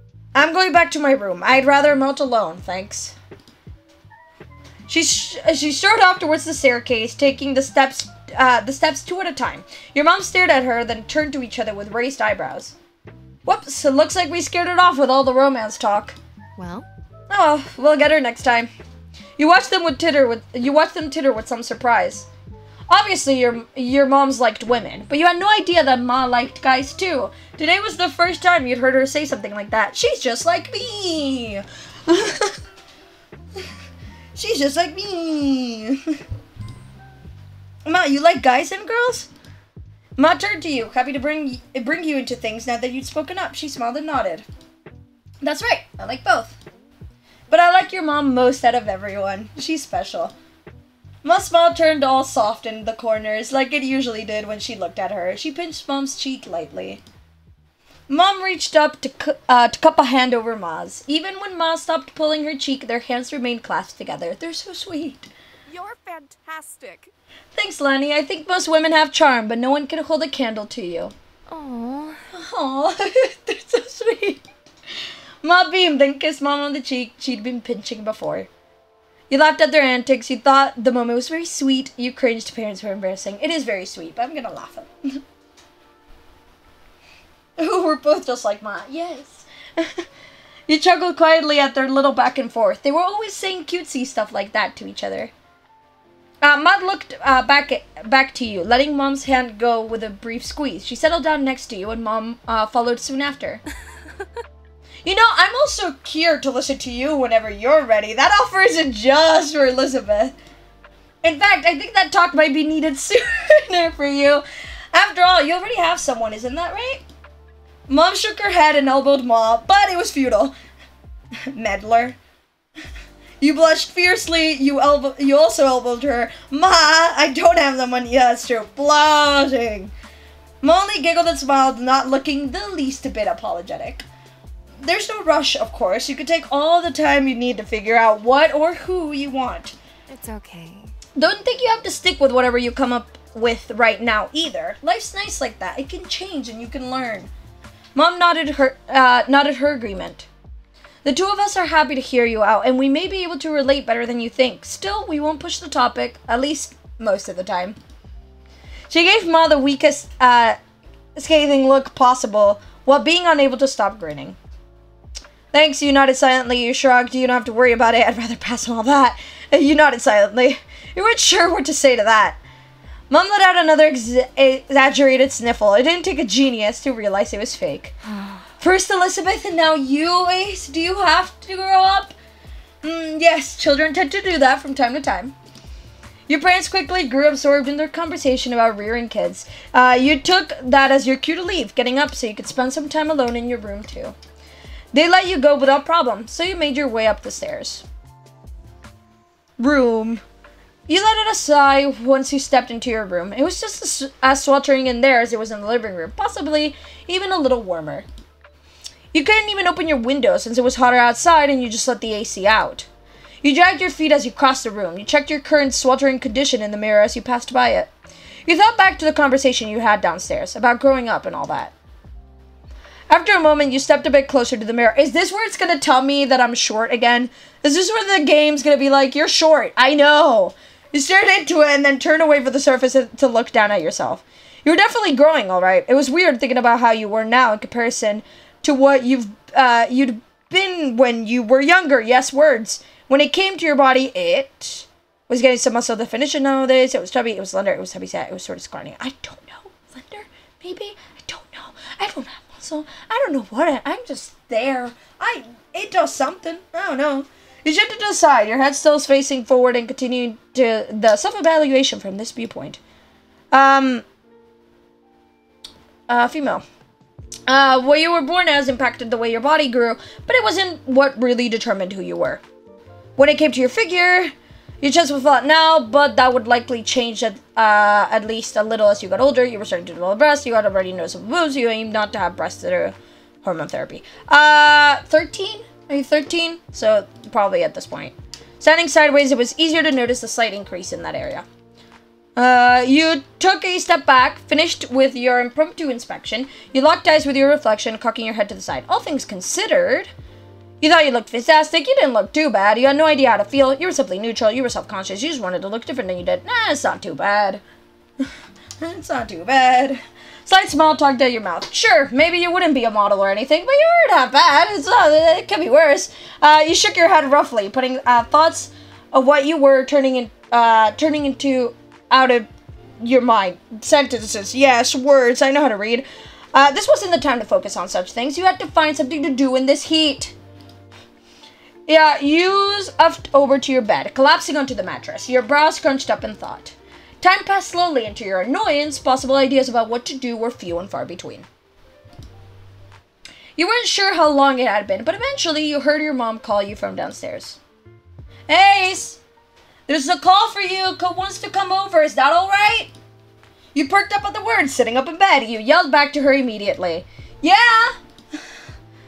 You got to your feet and headed downstairs, eager to see your friend. Hi Reaper. As you could be a model. You guys are too kind. Every time I post like the outfit pictures and the outfits on the Discord, I feel way too flattered and I don't feel like I deserve it, but it is very much appreciated. Thank you. I'm not self-conscious, but again, like I chose in the game. It's like, it's not bad. Could be worse. Could be better. It's not bad.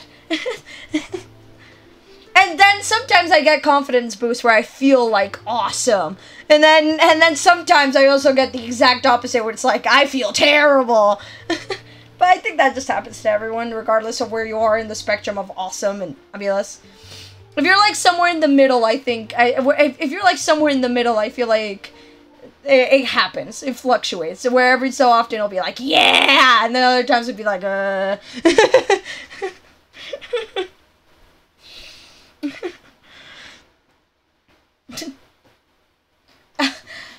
Ali Queen, you are too nice. You are too nice.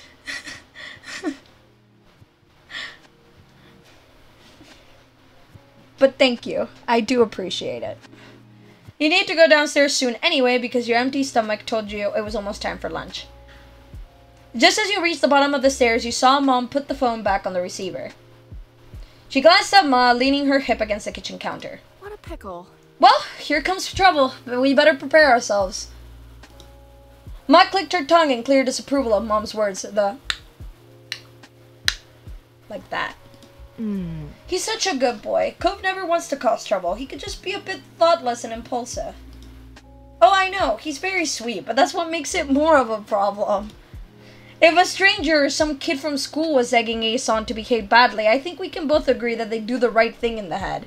In the end. I know how to read. But if Cove Holden got into a reckless mood and wanted Ace to be a part of the ride, can we really be certain of what call they'd make then? Honestly, true. I can't even deny it. Honestly, facts. I'm down. I'm down so bad. Yes. Yes, we can, Pamela. Ace would do whatever Cove wanted. Lonnie! Your mom giggled freely at Mom's reaction. You worry too much about those two together. Look, all I'm saying is that I haven't forgotten the time when they were kids and tried to run away together. And there was that time they snuck out in the middle of the night when Cove was supposed to sleep over. Yeah, we don't have the best track record, but it's working out. Mom just laughed as she turned away, still sorting her eyes met yours. She blinked in surprise, then waved at you with an easy grin. It's like you heard none of that. Mom looked over, noticing you at the foot of the stairs as well. Oh. I didn't expect you to come down already, Ace. I just wanted to let you know what was happening. You're just gonna... I'm kind of curious.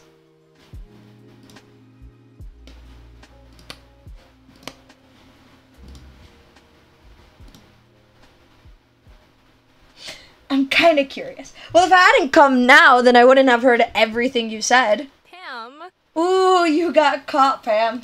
What? You were saying things, too. I didn't say anything I wouldn't have told Tace directly. Oh, you're unbelievable. And the time we went hunting ghosts, but I guess they still don't know that. True. I guess it's all good. The ghost thing. You had to be there.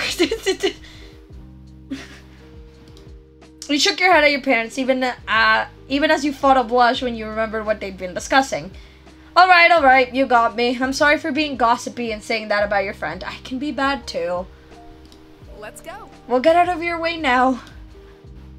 Mom sighed in mock defeat and made her way down the hall. Mom followed after her with a hushed giggle. Now you were alone in the living room, tasked with waiting for Cove. And that was just fine with you. If it hadn't been so hot outside, you would have visited him at his house a long time ago. You took a seat at the kitchen counter and settled in for the wait. As expected, there was a knock on the door a few minutes later. Again, just right across the street. Can't take that long. When you got up and answered it, your neighbor was standing on the other side. He came in once you stepped aside and let him pass, giving a little wave. You greeted him as you typically did. With a wave, with a lo-fi, with a nudge to the shoulder. I'm a sucker for contact. He slipped in your arms and relaxed seconds after. One would think he'd be used to your hugs after all these years. Hey. His voice was cracked as he struggled to say something. You didn't feel worried about that. It was how he usually reacted when you were close by. It's fine. It's just, Oaf sighed and wiped at his face a bit. You noted the sheen of sweat across his brow. He must be glad to be back in the air-conditioned place, even if he only had to walk across the street to get there. There we go. It must be obvious that you were confused by his visit because he answered your unspoken question. I don't want to do anything, not when it's like this. He gestured vaguely to the humid air hanging around. So... I thought I could at least do nothing with you. That's really sweet. That's really sweet. I'm totally normal about that. Look. That was really sweet. That's really sweet. His words were nice and expressed real fondness for you in a strange sort of way, which was usually the case with Cove.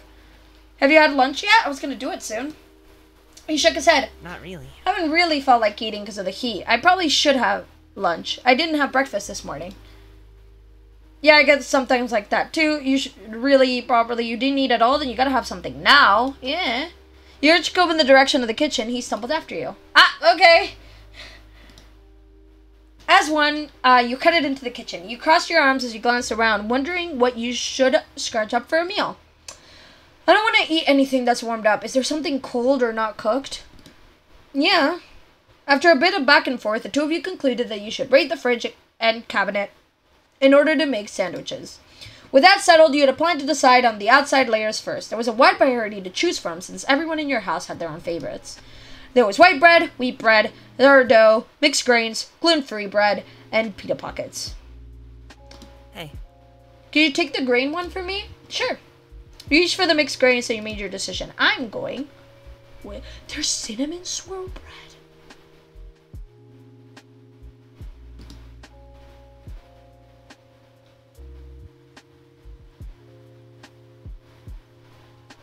I love cinnamon. You pulled out the cinnamon swirl bread too, setting both items on the counter. Then you had decided what main direction the sandwich would go in. I'm going sweet. Something sweet would be perfect in the sweltering heat. As for the specific ingredients, is this where I can pick everything? Is this one of the ones where I can just pick everything?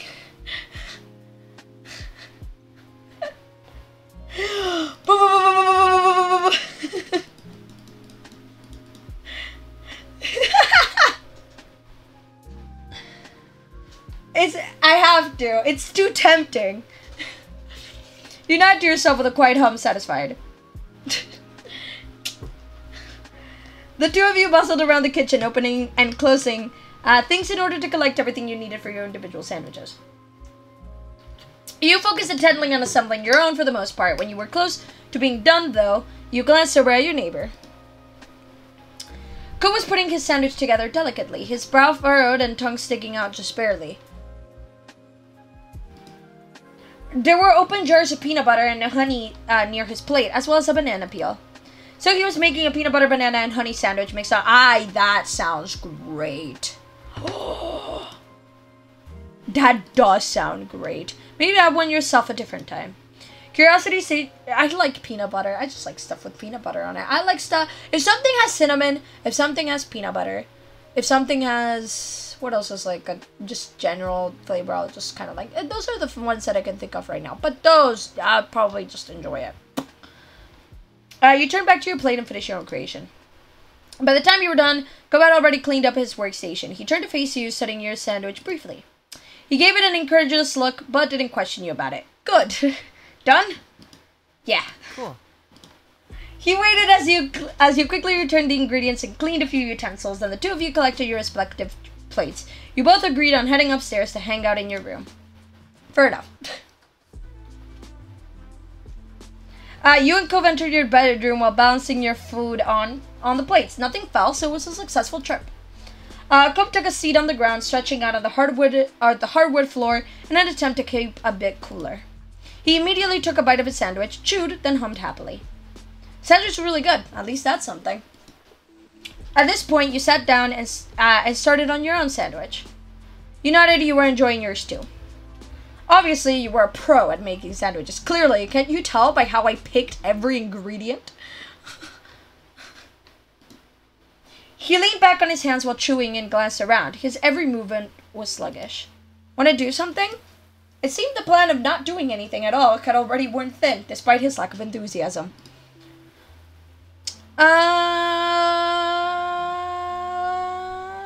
Like what? He rolled his head back, looking up at the ceiling. What about Hangman? I remember now! The memories are coming back!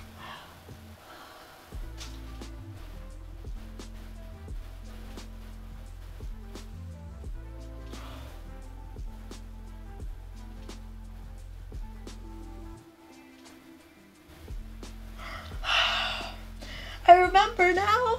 I remember.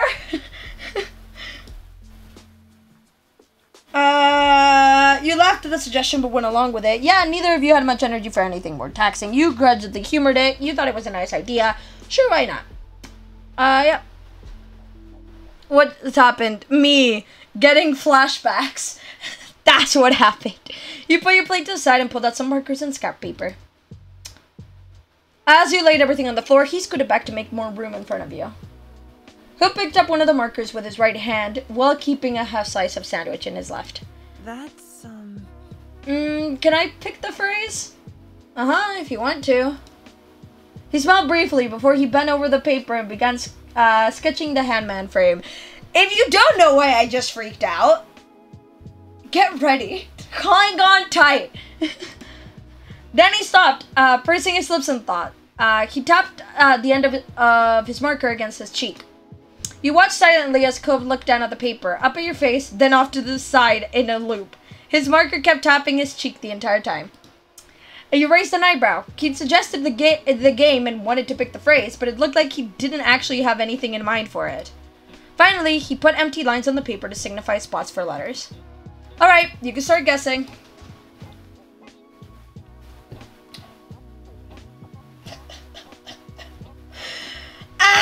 You peered over. His secret phrase consisted of 3 words. The first 2 had 3 letters, and the last had 4. And I know exactly what I could go letter by letter, because I distinctly remember. But I'll go in a more traditional Hangman order. The kind of thing I would do. First 2 had 3 letters, and the last had 4. You thought hard about what your first guess would be. Yes, I'm thinking real hard about it. Got one. Yeah, I did. I'm thinking about.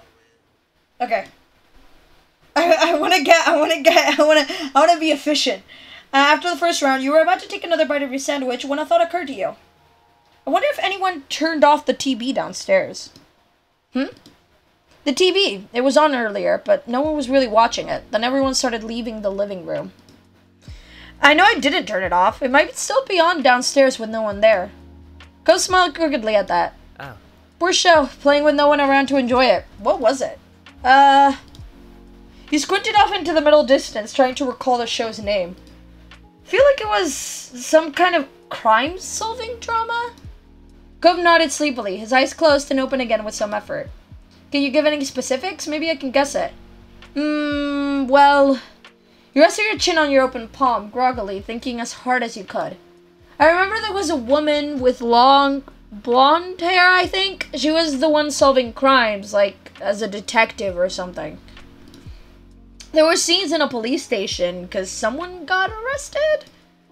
You lapsed into silence, the both of you thoughtful. Then Cove chuckled. It wasn't that funny, but you joined in the laughter anyway. I don't know.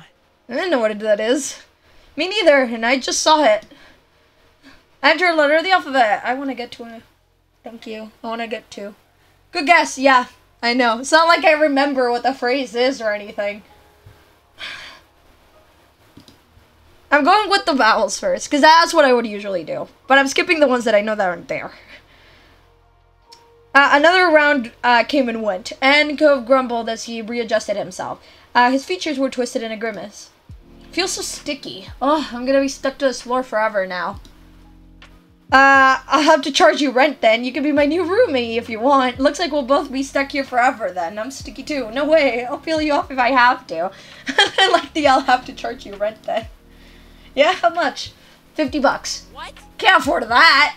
Well, you gotta pay up if you want to stick around. Cove shook his head at your terrible pun and went back to the game instead of answering further. Then you returned to the game. This is gonna get us 2. Yeah. Yep, that's right. Cove's, I think you could easily guess it at this point. Cove spoke up once more, catching your attention. He was peering down at the piece of paper between you, his expression thoughtful. You know, Hangman is kind of a creepy game. Why did people come up with it? Why did they play it? Maybe it's what they had instead of real court trials back then. I've always wondered about that. I'll have to look it up later. It's a really old game. No one's sure where the game came from. I've always wondered about that.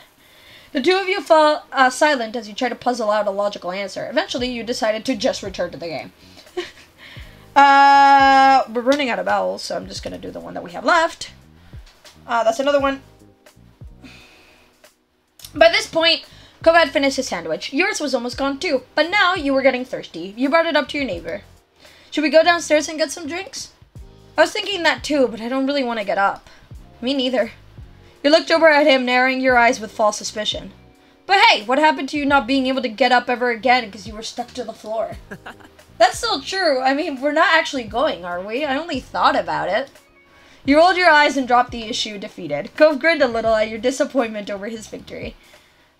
Okay, we have officially run out of vowels, so we're gonna just go with the middle word because it's really easy. I'm just drawing it out. I'm just drawing it out at this point. You're really close. Ah, we could just keep going at this point. I'm just gonna draw it out. Yeah. And here we go. You're definitely gonna get it. It's not like I remember any. I'm a master at Kanban.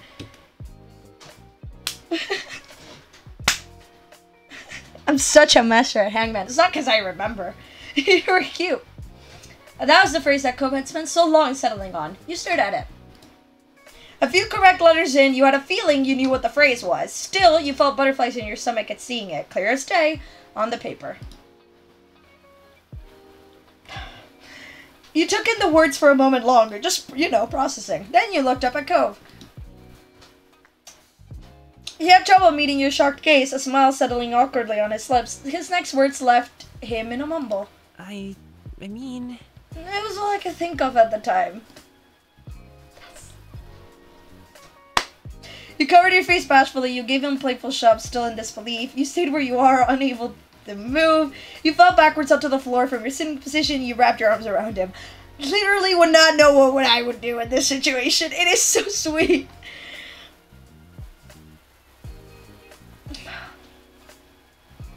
I don't want to do this, but most realistic is probably that. Ah, screw it!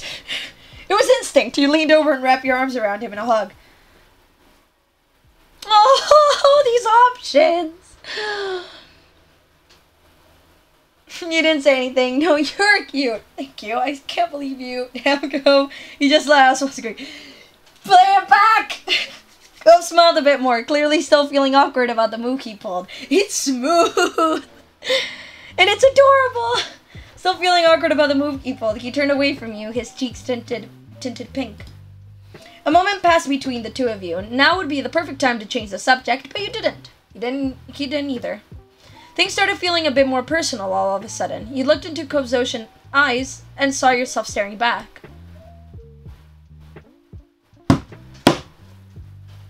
These options! These options! These options! Thank you. This game. I'm fine.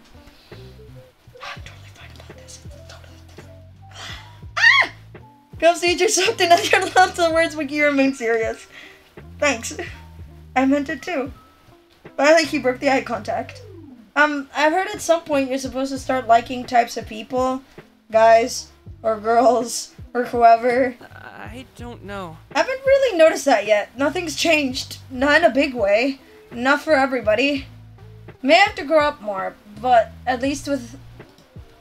You waited, but he trailed off. He wasn't going to keep talking. You glanced down. You were so close to hearing what he had to say. Come on, we can all guess how that sentence is gonna end. Anyway, you shook off the strangeness of the situation and tried to be supportive. Maybe you just don't like anybody, or maybe you like all types of people. That's normal too. Cobb seemed to appreciate that thought, if the smile that appeared on his lips was any indication. But the expression was quick to disappear. He peered over at you, looking nervous. Okay, what about you? What kind of guy or person do you like? He winced and seemed to be mentally kicking himself for saying it like that.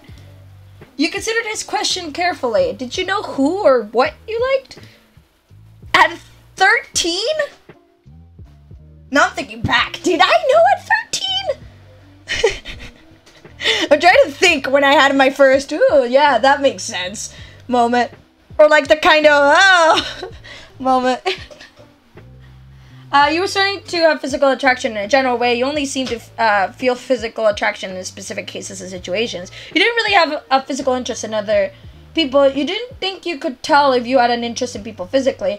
There was only one person you'd ever had those kinds of feelings for.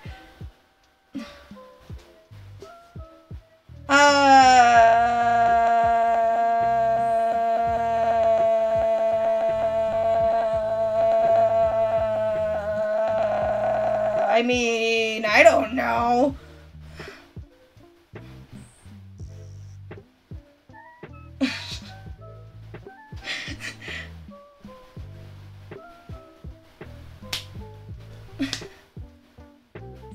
I mean, yes?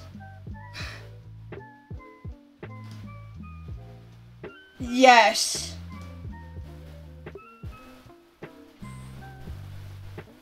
But specifically when it came to how you felt toward... Okay, yeah, now we're getting to it. When it felt to how you felt towards boys...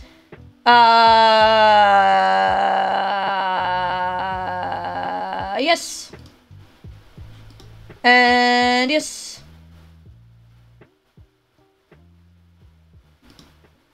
For people who aren't exclusively male and female... Yep. There we go. You return your attention to Cub. He was waiting patiently for your response. Yeah, explain.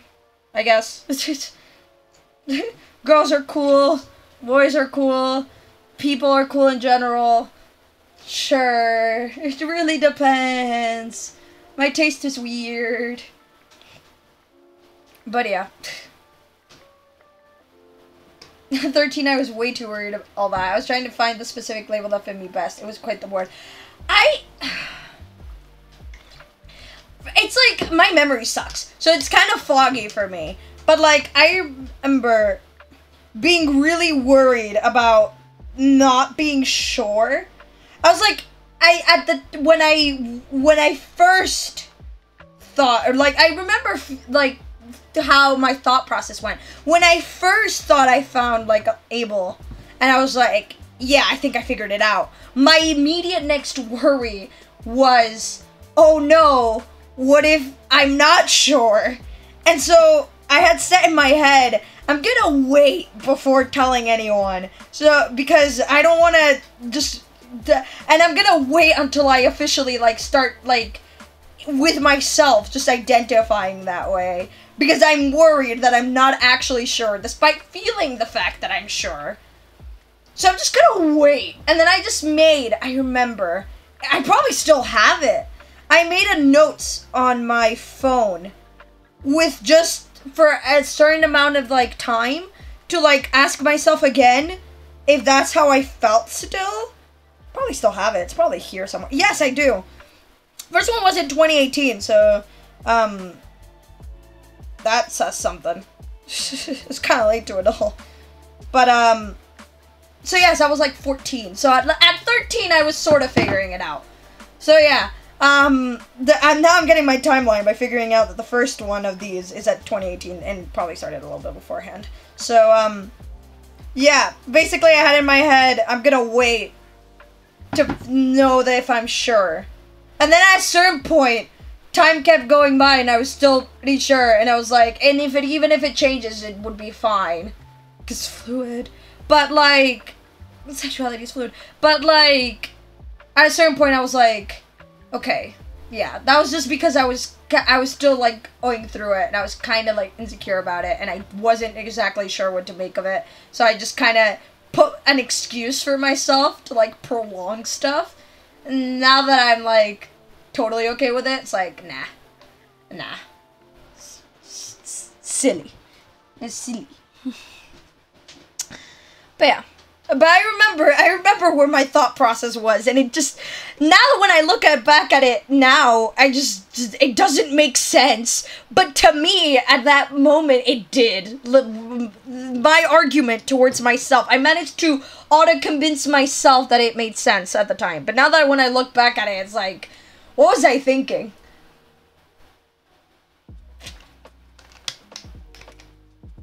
He listened intently, taking in every word as you tried to convey how you felt. He definitely perked up a bit when you mentioned having some interest in romantic relationships. It was nice to have people who supported you when it came to who you liked. And you knew he accepted you for who you were too, but you still wondered what he thought about who you were. He had never treated you differently because of your identity. Then he scratched the back of his head, sheepish. I'm not really sure how we ended up talking about all this when we started out just playing Hangman. But it was good, I think. I think so, too. Coach chuckled a little bashfully. He glanced around, clearly scrambling for something else to say. So, have you written anything new recently? I have. The conversation took a lighter turn after that, and it felt like you got closer that afternoon. Finally, the blazing sun began to set. To your relief, the air cooled down a bit as a result. You pulled yourself off the floor, as did Cove with some minor complaints. You both stretched your arms, groaning, and yawned into your hands. You glanced out your window briefly, taking in the soft reds, pinks, and purples of the late afternoon sky. Somehow, you had managed to make it through the scorching hot day in one piece. Cove turned towards you, motioning towards your window with his chin. When I go outside, it might be better out there than it is here now. Sure. The two of you took your time heading downstairs. You stopped briefly to grab a drink of water, then continue on your way. You stepped outside one after the other, your destination being the familiar hills behind your house. This time of day, it was quiet outside. The flowers blew gently in the wind, petals trembling but stubbornly hanging in there. You felt the breeze cool your heated skin, and you relaxed your shoulders. Cove closed his eyes, releasing a deep breath. I really love it out here. I do too. You do? That's surprising, you said jokingly. Your opinion sure has changed since you were first on this hill. You quite enjoyed the moment. I do too. Cove smiled. Tendrils of his hair danced with the wind. A beat passed, but his gaze didn't stray from your own. His voice was impossibly soft when he spoke up again. Ace. I keep forgetting about the voice deal there. So first time it's happened today, so fair. But oh my god. I'm glad I met you, Ace. You're really important to me, you know? You lost at the statement, I feel the same. That's so nice of you to say. You smiled silently. You're being too sweet. You're special to me. Cove. Your voice came out equally delicate. From the way his features brightened, though, you knew he heard you. Then Cove reached over and held your hand without another word. This is fine. Even as the sun disappeared completely and the sky darkened, you and Cove remained side by side for as long as you possibly could.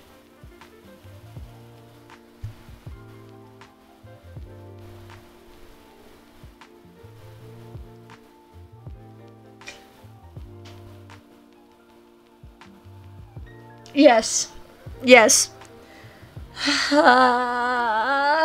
don't even know what to say anymore. I feel like I've said everything at this point. I feel like now I just sit here and freak out about how cute everything is. And that's just it. That's just the playthrough. Welcome. Welcome to approximately 2 to 3 hours of just freaking out. Just freaking out. Just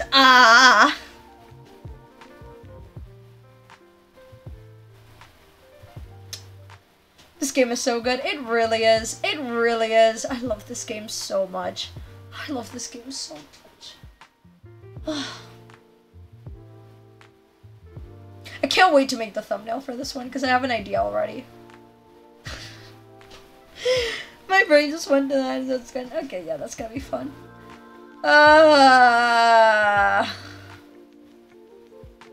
And the other thing, speaking of drawing and stuff, like, I've already mentioned, like, that I've done the drawing. I've done the drawing. If you know what if you know what I'm talking about, you know what I'm talking about. I did the drawing because impulsive decisions are fun, and I'm very proud of it, by the way. But I've been like, I had thought about it before, and now that I've started playing it again, now I thought about it again, and now I kind of want to do another one. I'm down really bad. I don't know. I love this game a lot. I love the characters in this game a lot. It makes me feel too much stuff. It's like, I feel like good. I play this game and I feel good. It's like I feel nice. I feel good. With that, I'm probably gonna leave it here because I like being able to start with a DLC one, like, at the beginning of a stream. It's fun. At the ending, it's like more chill, like with like a one that we've already played. So maybe next time we do this, we'll do a longer stream. Right now, probably gonna end it here. I don't know what we'll do tomorrow. Tomorrow's Wednesday, right? I don't know what we're gonna do tomorrow. We might actually continue Cult of the Lamb because I can't stop thinking about it. Okay, I'm gonna be honest. Can't stop thinking about it.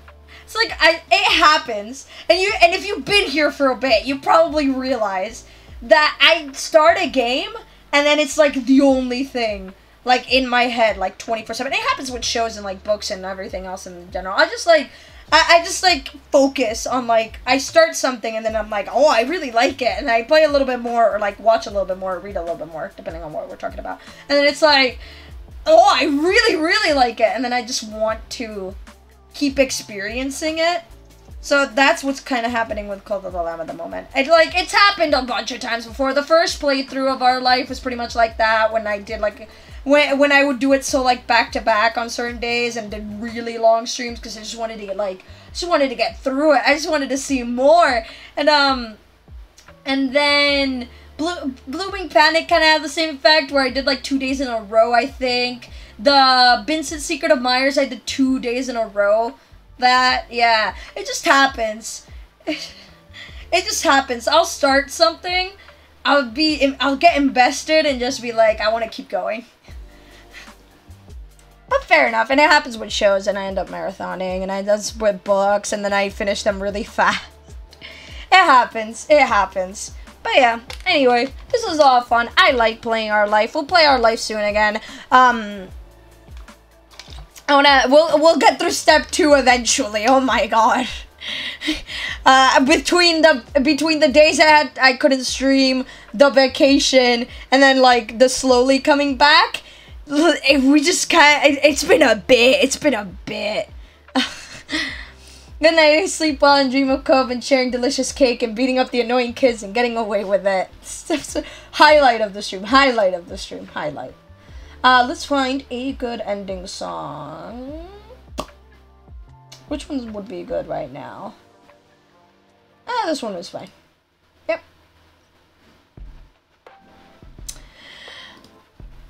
Anyway, have a great rest of your day. Have a good night as well. And I'll see y'all here tomorrow for something. We'll see. We'll see what I'm in the mood for. But anyway, bye-bye. Bye-bye. Have a great rest of your day. Have a good night as well. Thank you for joining as always on this like chill kind of fun feel-see time. I love it. I enjoy it so much.